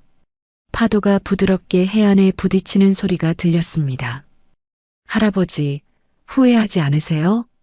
할인이 조심스럽게 물었어요. 뭘? 서울에 있던 모든 걸 정리하고 이곳에 온 거요. 윤만호가 찻잔을 내려놓고 손녀를 바라봤어요. 전혀 후회 안 해. 오히려 이제야 진짜 사는 것 같아. 정말이요? 복수는 짧고 품격은 길다. 결국 우린 품격을 남긴 거야. 윤만호의 목소리에는 확신이 가득했어요. 할인이 미소를 지으며 고개를 끄덕였습니다. 저도 이젠 누가 없다고 불리는 대신 누가 되어 살지를 선택할래요. 그 말에 윤만호의 눈시울이 붉어졌어요. 손녀가 이렇게 성숙해진 모습을 보니 뿌듯했죠. 우리 할인이가 정말 많이 컸구나. 할아버지 덕분이에요. 오후가 되자 동네 어른들도 몇 명 찾아왔습니다. 책을 빌려가는 사람도 있고 그냥 차 한 잔 마시며 이야기를 나누는 사람도 있었어요. 도서관장님 감사해요. 우리 동네에 이런 곳이 생겨서 정말 좋아요. 마을 이장님이 고마움을 표했어요. 저희도 이곳에 정착할 수 있어서 감사해요. 할인이 정중하게 답했어요. 해가 저물어갈 무렵 도서관에는 윤만호와 할인만 남았습니다. 마지막으로 온 아이가 집으로 돌아간 후였어요. 할아버지, 정말 평화로워요. 할인이 창가에 서서 바다를 바라보며 말했어요. 그래. 이런 게 진짜 행복인 것 같아. 윤만호도 손녀 옆에 섰어요. 바다 위로 노을이 지고 있었습니다. 하늘이 붉게 물들면서 아름다운 광경을 연출하고 있었어요. 할아버지, 박준호 오빠는 어떻게 지내고 있을까요? 할인이 문득 물었어요. 아마 힘들겠지. 하지만 그것도 그 사람이 선택한 길이야. 윤만호가 조용히 답했어요. 실제로 박준호는 아버지의 회사가 문을 닫은 후 다른 회사에 취직해서 새로 시작하고 있었습니다. 어머니 강미라는 여전히 현실을 받아들이지 못하고 있었지만 박준호만큼은 자신의 잘못을 깨닫고 있었어요. 그래도 언젠가는 깨닫게 될 거예요. 할인이 말했어요. 그랬으면 좋겠다. 윤만호가 고개를 끄덕였어요. 그때 핸드폰이 울렸습니다. 서울에서 온 연락이었어요. 여보세요? 윤 고모님, 이성진입니다. 오랜 친구의 목소리였어요. 성진아, 오랜만이네. 요즘 어떻게 지내? 바다 보며 잘 살고 있어? 아주 좋아. 이런 삶도 나쁘지 않더라. 그렇게 살 줄 알았어. 너답다. 이성진이 웃으면서 말했어요. 근데 말이야, 박성우 그 사람 어떻게 됐는지 알아? 글쎄 관심 없어. 이제는 그런 일들과 상관없이 살려고. 그래, 그게 맞아. 너는 할 만큼 했어. 전화를 끊고 나서 윤만호는 다시 바다를 바라봤습니다. 할아버지, 누구였어요? 옛날 친구야. 서울에서. 그리워하지 않으세요? 가끔은 그리워. 하지만 여기서의 삶이 더 소중해. 해가 완전히 진 후 두 사람은 도서관 문을 닫고 집으로 향했습니다. 마을 언덕 위에 있는 작은 집이었어요. 오늘도 좋은 하루였어요. 할인이 만족스러운 표정으로 말했어요. 그래. 매일매일이 새로운 시작 같아. 윤만호가 답했어요. 그날 밤 할인은 일기를 썼습니다. 오늘도 아이들과 함께 책을 읽었다. 아이들의 웃음소리를 들으니 마음이 따뜻해졌다. 할아버지와 함께 이곳에서 새로운 삶을 시작한 지 2달이 되었다. 예전의 상처들이 조금씩 아물어가는 것 같다. 다음 날 아침 바다 위로 해가 떠올랐습니다. 할인과 윤만호는 도서관 앞 벤치에 앉아서 그 광경을 바라봤어요. 할아버지, 우리 정말 잘 선택한 것 같아요. 그래. 무너진 세상에서 다시 희망의 새벽을 맞이하고 있는 거야. 윤만호의 말에 할인이 고개를 끄덕였어요.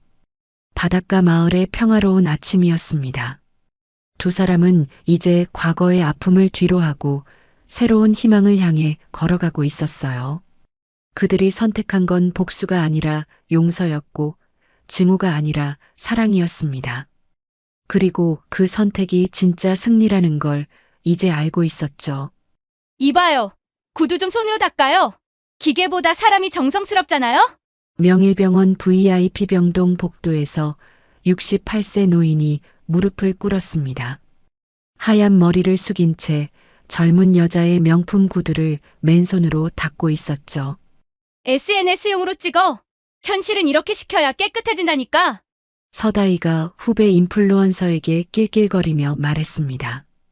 10만 팔로워를 가진 기부천사의 진짜 모습이었죠. 고석진이 묵묵히 구두를 닦았습니다. 주름진 손이 가죽을 문지를 때마다 마음 한편이 차갑게 식어갔죠. 됐어요. 수고했어요. 다이의 목소리에는 고마움이 전혀 없었습니다. 마치 당연한 일을 시킨 것처럼 행동했거든요. 하지만 그녀는 몰랐습니다. 자신이 방금 누구에게 그런 짓을 했는지 말이죠. 좋아요. 댓글 남겨주시면 가정의 평화와 행복이 찾아옵니다. 이 충격적인 모욕의 순간, 과연 무슨 일이 벌어진 것일까요? 시간은 3주 전으로 거슬러 올라갑니다. 가을 오후의 햇살이 명일의료재단 본관 유리창을 따스하게 비추고 있었습니다. 14층 이사장실, 그 넓은 공간은 고요했습니다. 주인을 잃은 듯 텅 빈 책상 위에는 먼지만이 얇게 쌓여 있었죠. 그 한편으로는 30년 전 작은 진료소 시절의 사진이 걸려 있었습니다. 젊은 의사 고석진이 환자를 돌보는 모습이 흑백으로 남아 있었거든요.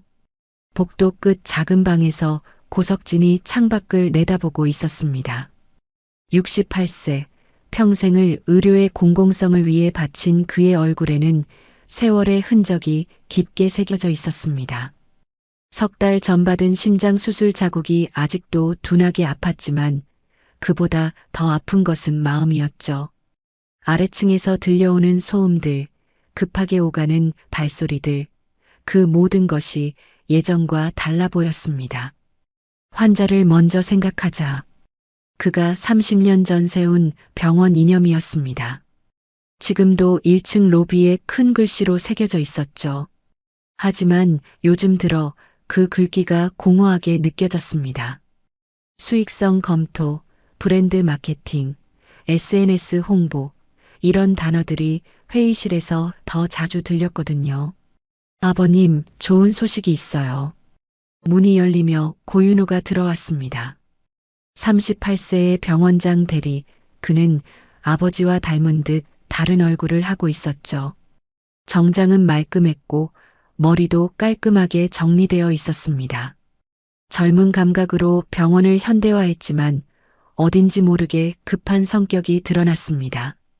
손에는 늘 스마트폰을 들고 있었고 알림음이 울릴 때마다 반사적으로 화면을 확인하는 습관이 있었거든요. 무슨 일이냐? 고석진이 천천히 돌아섰습니다. 수술 후 많이 야윈 몸이지만 여전히 그의 눈빛만은 예리했죠. 백발이 성성했지만 정신만큼은 또렷했습니다. 결혼하려고 해요. 정말 좋은 사람을 만났거든요. 윤호의 얼굴이 밝아졌습니다. 그런 아들을 보며 고석진의 입가에도 미소가 스쳤죠. 38세까지 혼자 지낸 아들이었습니다. 병원 일에만 매달려 살다 보니 개인적인 만남을 가질 시간도 없었거든요. 그래, 어떤 아가씨인데. 서다이라고 해요. SNS에서 정말 유명한 분이에요. 팔로워가 10만 명이 넘어요. 고석진이 고개를 갸웃했습니다. SNS가 뭔지는 알았지만 그것이 사람을 평가하는 기준이 될 수 있다는 생각은 해본 적이 없었거든요. 그에게는 여전히 낯선 개념이었습니다. 팔로워가 많다는 게 뭐가 좋은 건지 모르겠구나. 요즘 세상에는 영향력이에요, 아버님. 기부 활동도 많이 하시고 봉사천사라고 불릴 정도예요. 윤호가 스마트폰을 꺼내 다희의 SNS 계정을 보여주었습니다. 화면에는 그녀가 복지관에서 봉사하는 사진들이 올라와 있었죠. 댓글란에는 칭찬 일색이었습니다. 다음 주에 아버님께 인사드리러 올 거예요. 며칠 후 서다희가 찾아왔습니다. 키 168cm의 날씬한 몸매에 얼굴은 화장으로 완벽하게 다듬어져 있었죠. 명품 원피스를 입고 나타난 그녀는 마치 잡지에서 걸어 나온 듯 했습니다. 손에는 고급 핸드백을 들고 있었고 목걸이와 귀걸이도 세련되게 맞춰 입었습니다. 안녕하세요, 아버님. 서다희입니다. 목소리는 달콤했지만 고석진은 그 속에서 묘한 계산을 느꼈습니다. 30년 넘게 사람을 봐온 눈이었죠. 환자들의 표정에서 거짓말을 읽어내는 법을 배웠거든요. 반갑습니다. 우리 윤호가 늘 좋은 말만 하더군요. 과찬이세요. 저야말로 이런 훌륭한 집안의 며느리가 될 수 있어서 영광이에요. 다희가 고개를 숙였습니다. 완벽한 예의였죠. 하지만 고석진은 그 순간 그녀의 눈빛을 놓치지 않았습니다. 잠깐, 아주 잠깐 스쳐간 시선에서 그는 무언가를 읽었거든요. 마치 이 모든 상황을 평가하고 있는 듯한 차가운 시선이었습니다. 차를 마시며 이야기를 나누던 중이었습니다. 다희는 자신의 활동에 대해 유창하게 설명했죠. 어려운 이웃들을 위한 기부, 복지관 봉사, 환경보호 캠페인까지 듣고 있으면 정말 천사 같은 사람이었습니다. 명일병원 정말 대단해요. 저도 SNS에 종종 올리는데 반응이 아주 좋아요. 그래요. 고석진이 차를 한 모금 마셨습니다. 그녀의 말투에서 뭔가 이상한 점을 느꼈거든요. 솔직히 말씀드리면 병원도 결국은 돈이에요. 선한 이미지로 포장해야 더 많은 사람들이 오죠. 요즘 세상이 그런 거 아니에요. 그 순간이었습니다. 고석진의 찻잔이 살짝 흔들렸죠. 30년간 쌓아온 신념이 한순간에 도전받는 기분이었습니다. 그의 얼굴에서 미소가 사라졌습니다. 선한 이미지로 포장한다고 하셨나요? 아, 그게 아니라. 제 말은. 다희가 당황하며 말을 바꾸려 했지만 이미 늦었습니다. 고석진은 그녀의 본 모습을 엿봤거든요. 그 순간 그녀의 표정에서 계산적인 차가움이 스쳐갔습니다. 윤호야, 잠깐 서류 좀 가져다 줄 수 있겠니? 아들이 나간 사이 고석진이 다희를 바라봤습니다. 이제 둘만 남은 공간에서 그는 좀 더 직접적으로 물어보고 싶었습니다. 다희 씨는 정말로 아픈 사람들을 위해 일하고 싶으신가요? 물론이죠. 그래서 이렇게 활동하는 거고요. 하지만 그녀의 대답에는 확신이 없었습니다. 오히려 짜증이 스며 있었죠. 마치 뻔한 질문을 받았다는 듯한 표정이었습니다. 그날 밤 고석진은 잠들지 못했습니다. 창밖을 바라보며 오랫동안 생각에 잠겼죠. 병원 주차장에는 늦은 시간까지 불이 켜진 차들이 보였습니다. 아마 응급실에서 밤을 새우는 의료진들의 차일 것이었죠. 선한 이미지로 포장한다고 했군. 그의 입에서 중얼거림이 새어나왔습니다. 30년 전 아무것도 없을 때 시작한 작은 진료소가 이제는 거대한 의료재단이 되었죠. 그때는 정말 순수했습니다. 돈이 없어 치료를 포기하는 환자들을 보며 가슴이 아팠고 그들을 위해 무료 진료를 하는 것이 당연하다고 생각했거든요. 이 아이를 며느리로 맡기 전에 진짜 사람인지 시험해 봐야겠군. 고석진의 눈빛이 변했습니다. 의사로서, 아버지로서, 그리고 한 인간으로서 내린 결정이었죠. 그는 책상 서랍에서 오래된 일기장을 꺼냈습니다. 30년 전 젊은 의사 시절 적어둔 다짐들이 그대로 남아 있었습니다. 이틀 후 명일병원 인사팀에 이상한 이력서 한 장이 들어왔습니다. 고만수, 68세. 미화원 지원자였죠. 학력란에는 초등학교 졸업이라고 적혀 있었습니다. 경력란에는 공사장 일용직, 식당 설거지 등이 빼곡하게 적혀 있었죠. 나이가 너무 많은 것 아닌가요? 인사 담당자가 의아해했지만 어째서인지 그 이력서는 합격 도장을 받았습니다. 누군가 위에서 지시를 내렸던 것 같았죠. 면접 당일 고석진은 낡은 운동화를 신고 인사팀 앞에 섰습니다. 머리는 일부러 헝클어뜨렸고 옷도 몇 번 빨아서 색이 바랜 것으로 골랐죠. 등을 약간 구부리고 걸음걸이도 느리게 만들었습니다. 일 열심히 하겠습니다. 나이가 많아도 성실하게 하겠습니다. 그의 목소리는 떨렸습니다.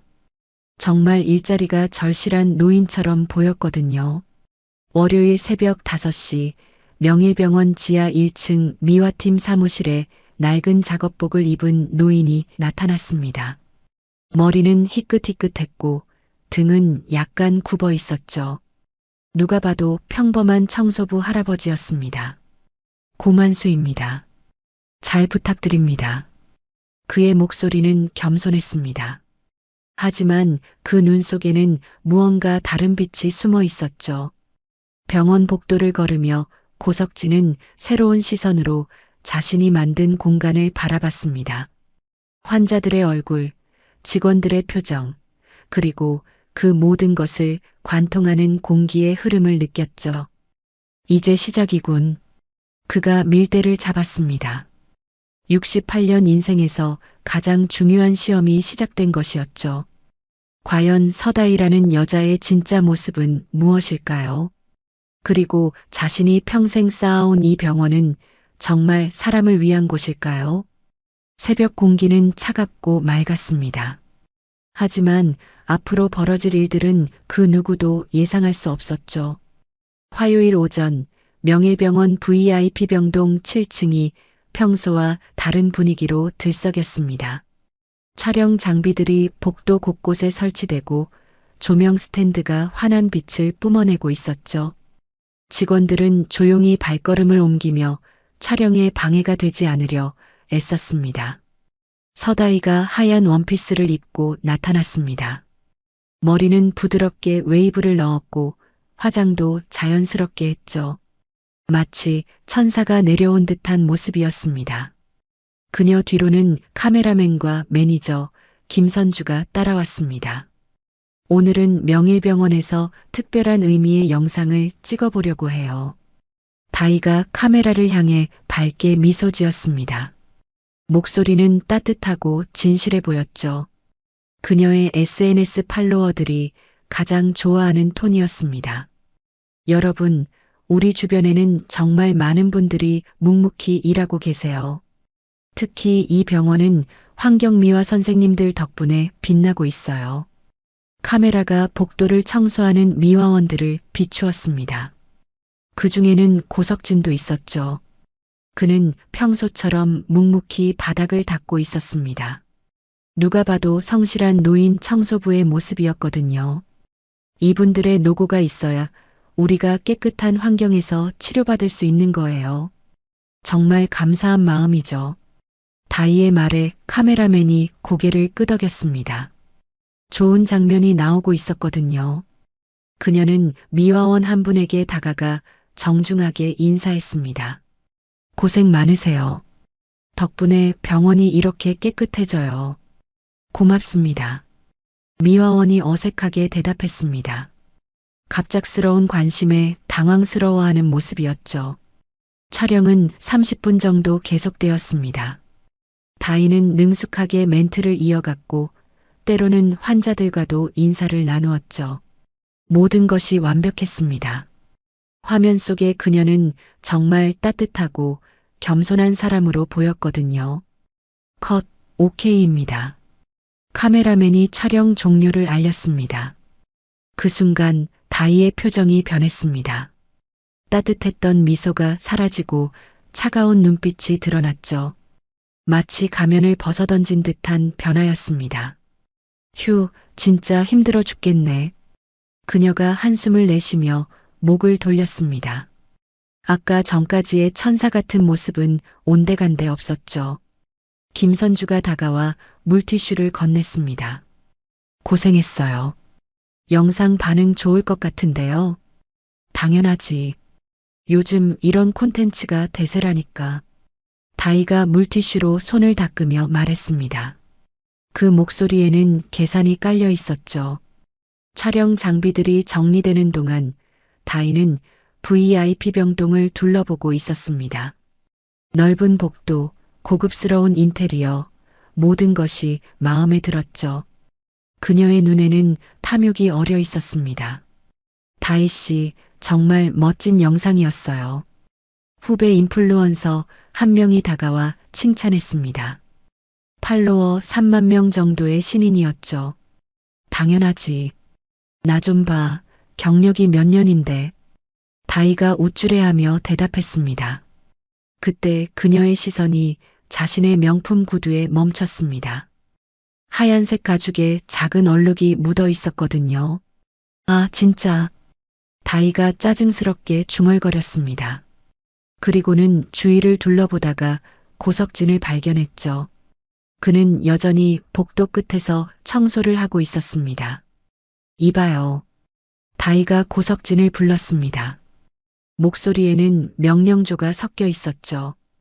고석진이 고개를 들었습니다. 그의 얼굴에는 순박한 노인의 표정이 그대로 있었습니다. 네, 무슨 일이세요? 구두 좀 닦아주세요. 기계보다 사람이 정성스럽잖아요. 다이가 발을 내밀었습니다. 하얀 명품 구두에는 정말 작은 얼룩 하나가 있었죠.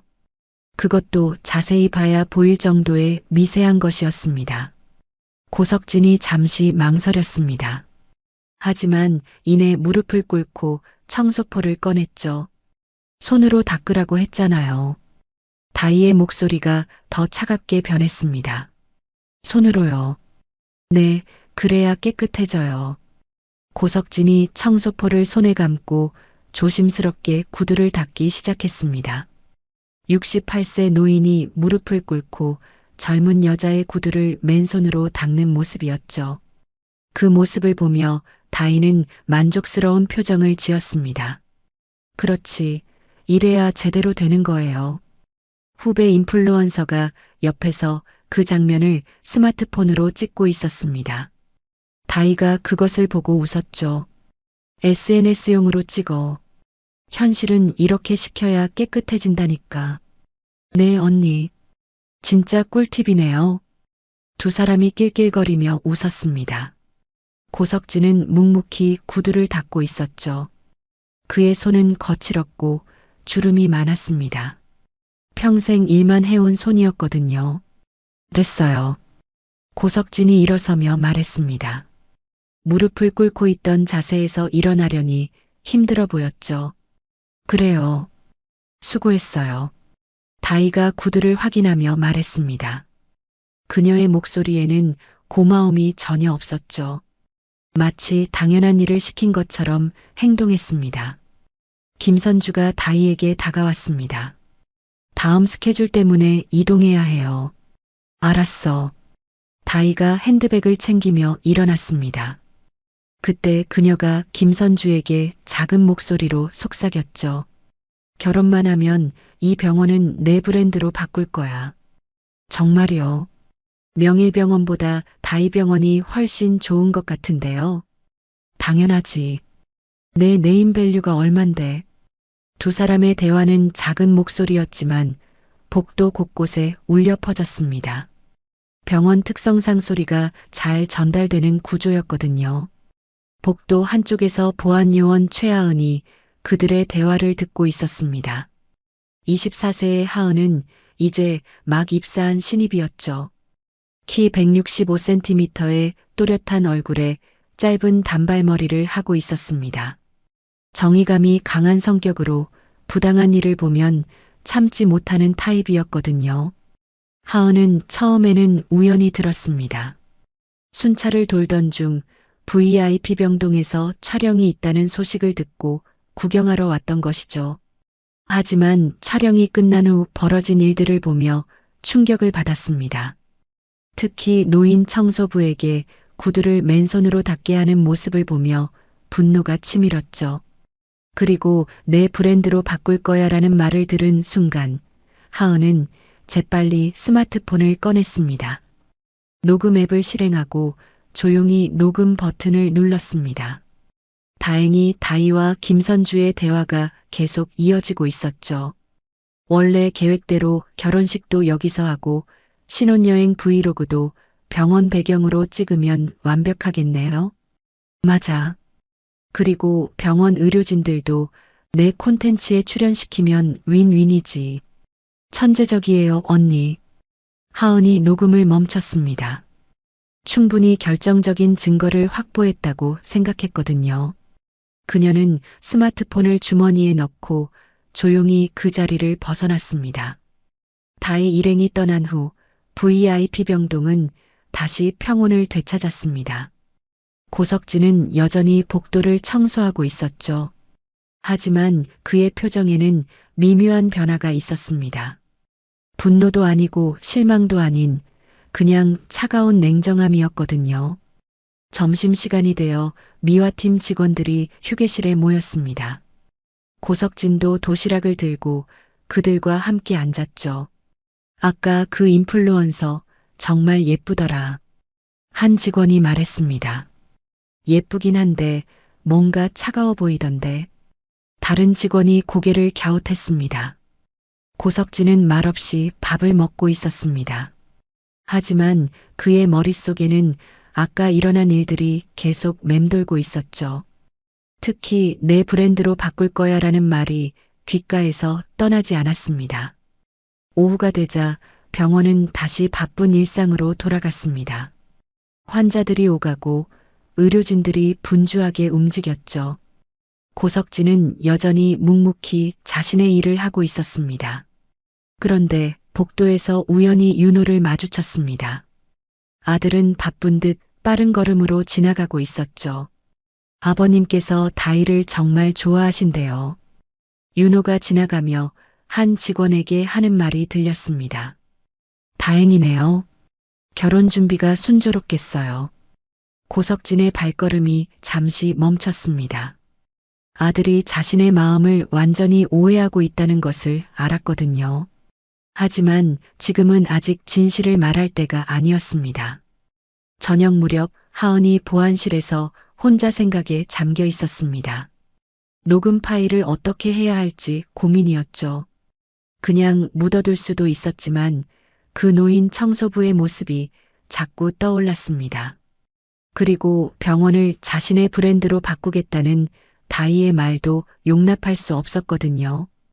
이건 알려야 해. 하은이 결심했습니다. 하지만 누구에게 알려야 할지는 아직 모르겠었죠. 일단 좀 더 지켜보기로 했습니다. 더 확실한 증거가 필요했거든요. 밤이 되어 병원이 조용해졌습니다. 고석진은 야간 근무를 마치고 집으로 돌아가는 길이었죠. 버스 정류장에서 버스를 기다리며 그는 오늘 하루를 되돌아봤습니다. 서다희의 진짜 모습을 확인했습니다. SNS에서 보여주는 모습과 현실은 정반대였죠. 그리고 그녀가 병원을 어떻게 생각하는지도 알았습니다. 자신의 브랜드를 위한 도구 정도로 여기고 있었거든요. 이제 어떻게 해야 할까?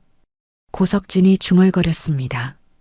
단순히 아들에게 사실을 말하는 것만으로는 부족할 것 같았죠. 확실한 증거가 필요했습니다. 그리고 다희가 진짜 어떤 사람인지 모두가 알 수 있도록 해야 했거든요. 버스가 왔습니다. 고석진이 버스에 오르며 마지막으로 병원을 돌아봤죠. 자신이 30년간 가꿔온 그 공간이 누군가의 이익을 위해 이용당할 수는 없었습니다. 무슨 일이 있어도 막아야 했죠. 내일은 더 중요한 하루가 될 것 같았습니다. 목요일 오전 10시 명일병원 1층 로비가 평소와 다른 분위기로 들썩이고 있었습니다. 대형 현수막이 걸려 있었고 직원 감사의 날 행사 준비가 한창이었죠. 홍보팀 직원들이 무대를 설치하고 카메라 장비들이 곳곳에 배치되어 있었습니다. 서다이가 연한 핑크색 블라우스에 검은 정장 치마를 입고 나타났습니다. 머리는 단정하게 묶었고 화장도 차분하게 했죠. 마치 사회적 책임을 다하는 기업인처럼 보였습니다. 그녀 뒤로는 매니저 김선주와 촬영팀이 따라왔습니다. 오늘은 정말 의미 있는 행사가 될 것 같아요. 다이가 홍보팀 박진우 이사에게 말했습니다. 목소리는 진심 어린 것처럼 들렸죠. 서다이님 덕분입니다. 이런 취지의 행사를 제안해 주셔서 감사해요. 박진우가 아첨하듯 대답했습니다. 50세의 그는 언제나 유명 인사들 앞에서는 비굴해졌죠. 행사장에는 병원 직원들이 하나둘씩 모여들기 시작했습니다. 의사들, 간호사들, 그리고 청소 직원들까지 모두 한자리에 모였죠. 고석진도 다른 미화원들과 함께 뒤쪽에 서 있었습니다. 그는 여전히 고만수라는 이름으로 평범한 청소부 할아버지 행세를 하고 있었거든요. 안녕하세요, 여러분. 다이가 무대에 올라 마이크를 잡았습니다. 로비가 조용해졌죠. 저는 서다이입니다. 오늘 이 자리에 서게 되어 정말 영광이에요. 그녀의 목소리는 감동적이었습니다. 마치 정말로 감격스러워하는 것처럼 들렸죠. 우리 사회에는 정말 많은 분들이 묵묵히 일하고 계십니다. 특히 의료진 여러분과 함께 일하시는 모든 직원분들께 감사의 마음을 전하고 싶어요. 박수가 터져 나왔습니다. 직원들의 얼굴에는 미소가 번졌죠. 누군가 자신들의 노고를 인정해준다는 것만으로도 기뻤습니다. 오늘은 특별히 노동 존중 캠페인의 일환으로 이 행사를 준비했어요. 모든 일에는 귀함이 있고 모든 사람에게는 존중받을 권리가 있다는 것을 보여드리고 싶거든요. 다이가 감정을 담아 말했습니다. 하지만 무대 아래에서 지켜보던 고석진은 그녀의 눈빛에서 다른 것을 읽어내고 있었죠. 계산과 기회주의가 숨어 있었습니다. 행사는 순조롭게 진행되었습니다. 각 부서별로 대표 직원들이 무대에 올라 인사를 받았죠. 의사들, 간호사들, 행정직원들, 그리고 마지막으로 미화팀 차례가 왔습니다. 이제 우리 병원을 깨끗하게 지켜주시는 환경미화팀 여러분을 모셔보겠습니다. 다이가 미화팀을 부르자 몇 명의 직원들이 어색하게 무대로 올라갔습니다. 고석진도 그들과 함께 천천히 걸어갔죠. 정말 고생 많으셨어요. 다이가 그들에게 꽃다발을 전달했습니다. 카메라들이 그 장면을 집중적으로 찍었죠. 모든 것이 완벽한 홍보 영상의 소재였습니다. 그런데 갑자기 다이가 고석진을 가리켰습니다. 잠깐만요. 이분 좀 앞으로 나와주세요. 고석진이 당황스러워하며 한 걸음 앞으로 나왔습니다. 이분이야말로 봉사의 귀감이죠. 다이가 카메라를 의식하며 말했습니다.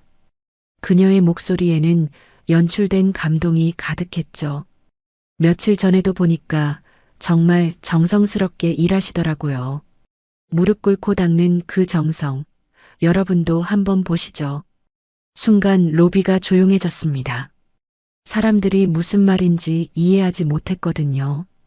뭐라고요? 미화 팀장이 당황스럽게 물었습니다. 아, 괜찮아요. 시연해 주시면 되니까요.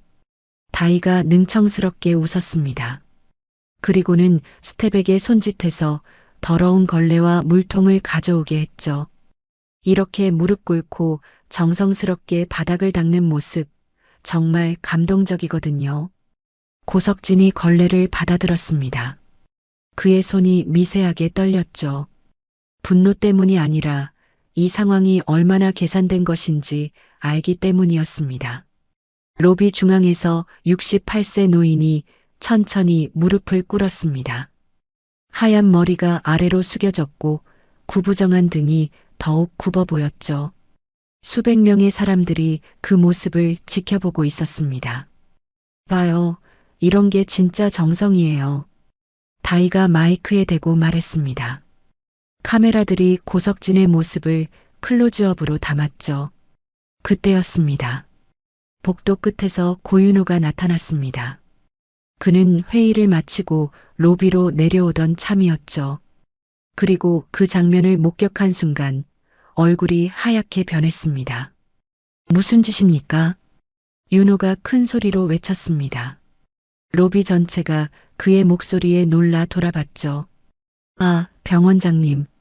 다이가 당황하지 않고 밝게 웃었습니다. 지금 뭐 하는 거예요? 윤호가 성큼성큼 다가오며 소리쳤습니다. 그의 얼굴에는 분노가 가득했죠. 연출이에요. 병원 이미지용이에요. 다이가 태연하게 대답했습니다. 마치 당연한 일인 것처럼 행동했죠. 연출이라고요. 사람을 연출도구로 써도 된다는 거예요. 뭘 그렇게 흥분하세요? 좋은 취지잖아요. 다이의 목소리에는 짜증이 스며들기 시작했습니다. 예상치 못한 방해에 기분이 상했거든요.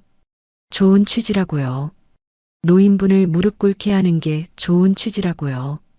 윤호가 고석진에게 다가가 일으켜 세우려 했습니다. 하지만 고석진이 조용히 손을 저었죠. 괜찮습니다. 고석진이 여전히 걸레를 쥐고 있었습니다. 그의 목소리는 담담했죠. 괜찮다니요, 할아버지. 윤호가 안타까워하며 말했습니다. 이미지는 오래가지 않지만 진심은 남지. 고석진이 조용히 말했습니다. 그 말을 들은 순간 로비가 다시 조용해졌죠. 무언가 깊은 의미가 담긴 말처럼 들렸습니다. 뭔 소리인지 모르겠네. 다이가 코웃음을 쳤습니다. 하지만 그 순간 그녀도 뭔가 이상함을 느꼈죠. 그 노인의 눈빛이 평범하지 않았습니다. 윤호가 행사 중단을 선언했습니다. 사람들이 하나둘씩 흩어지기 시작했죠. 다이는 못마땅한 표정으로 촬영팀과 함께 자리를 떠났습니다. 오늘 영상은 편집해서 올리세요. 감동적인 부분만 골라서요. 다이가 김선주에게 지시했습니다. 알겠어요. 그런데 병원장이 왜 그렇게 나왔을까요? 몰라요. 이해력이 부족한 거죠. 두 사람의 대화를 보안요원 최하은이 또다시 듣고 있었습니다. 그녀는 이번에도 녹음을 했죠. 점점 더 확실한 증거들이 쌓이고 있었습니다. 오후가 되자 병원은 다시 평소 분위기로 돌아갔습니다. 하지만 직원들 사이에서는 오전에 일어난 일에 대한 이야기가 계속 나왔죠. 너무 심한 거 아니야. 그러게. 아무리 그래도 노인분을 저렇게 할 수는 없지. 근데 그 할아버지는 왜 가만히 있었을까? 미화팀 휴게실에서도 비슷한 대화가 오갔습니다. 고석진은 다른 직원들과 함께 점심을 먹으며 그 이야기를 들었죠. 만수 씨, 괜찮으세요? 팀장이 걱정스럽게 물었습니다. 괜찮습니다. 별일 아니에요. 고석진이 담담하게 대답했습니다. 하지만 그의 마음속에는 큰 결심이 자리 잡고 있었죠. 저녁 시간이 되었습니다. 고석진은 야간 근무를 위해 병원에 남아 있었죠. 사람들이 하나둘씩 퇴근하고 병원이 조용해지기 시작했습니다. 그는 이사장실로 올라갔습니다. 아무도 없는 14층, 자신의 본래 자리였죠. 열쇠로 문을 열고 들어가니 익숙한 공간이 그를 맞았습니다. 책상 위에는 아직도 먼지가 쌓여 있었습니다. 하지만 서랍 안에는 그가 필요한 모든 것들이 그대로 있었죠.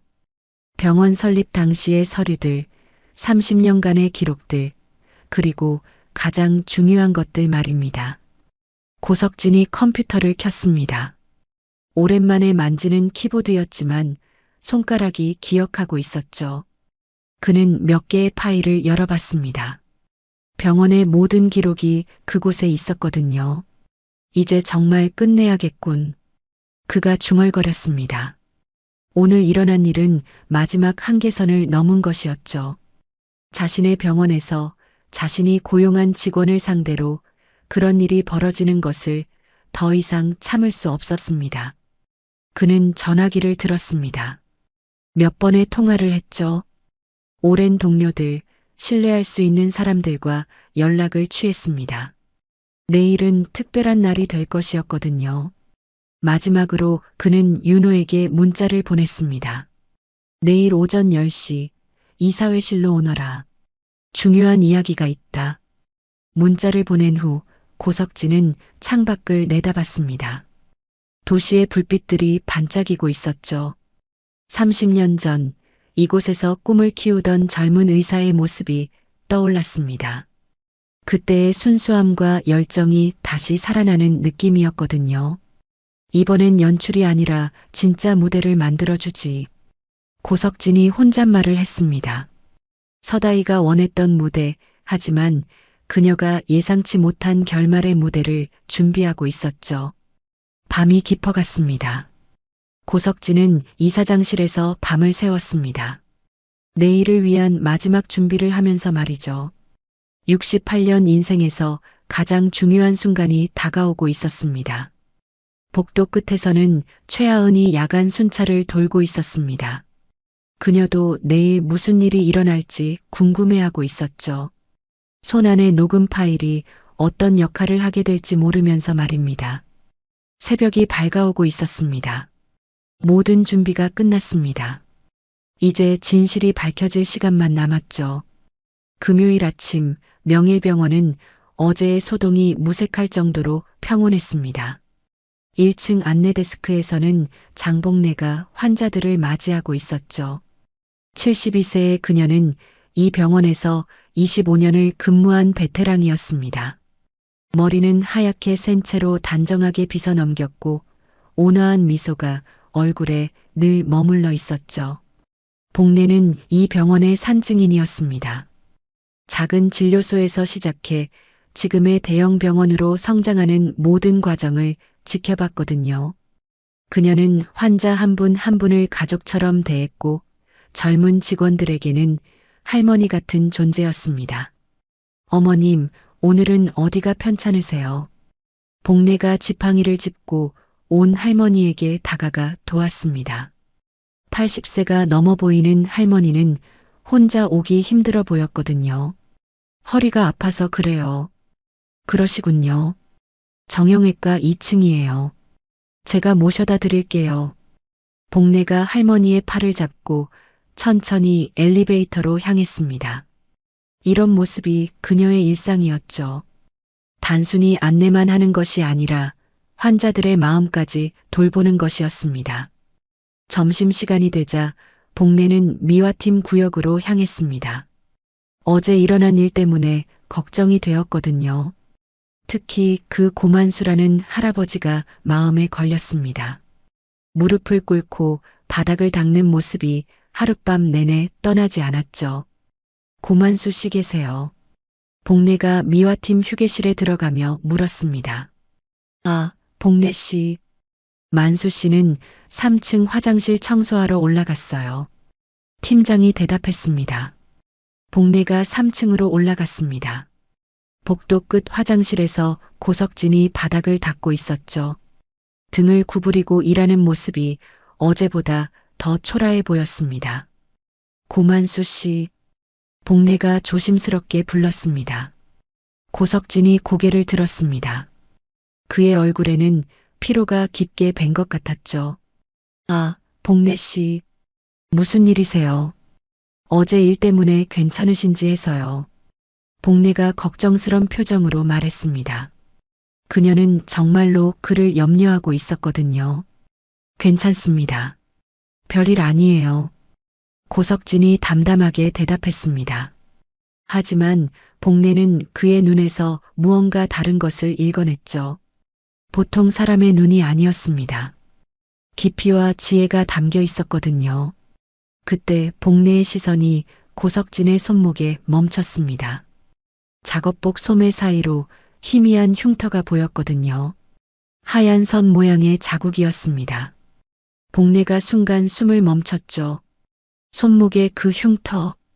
복래가 떨리는 목소리로 말했습니다. 고석진이 재빨리 소매를 내렸습니다. 하지만 이미 늦었죠. 회장님, 이제 그만하세요.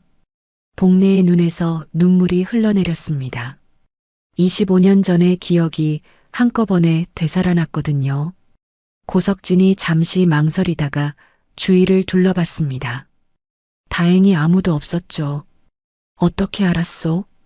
손목의 흉터가 예전 그대로네요.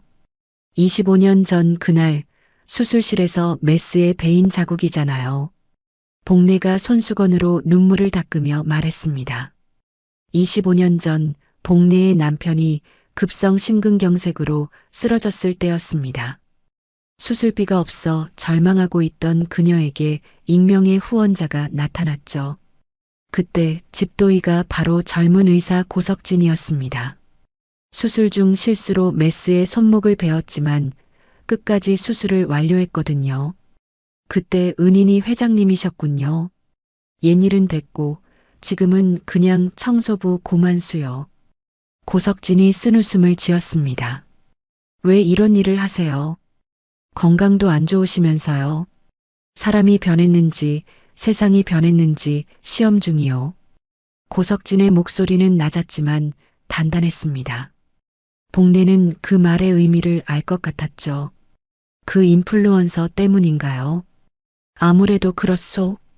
복례가 잠시 생각하더니 주머니에서 스마트폰을 꺼냈습니다. 사실 하은이가 이걸 저에게 줬어요.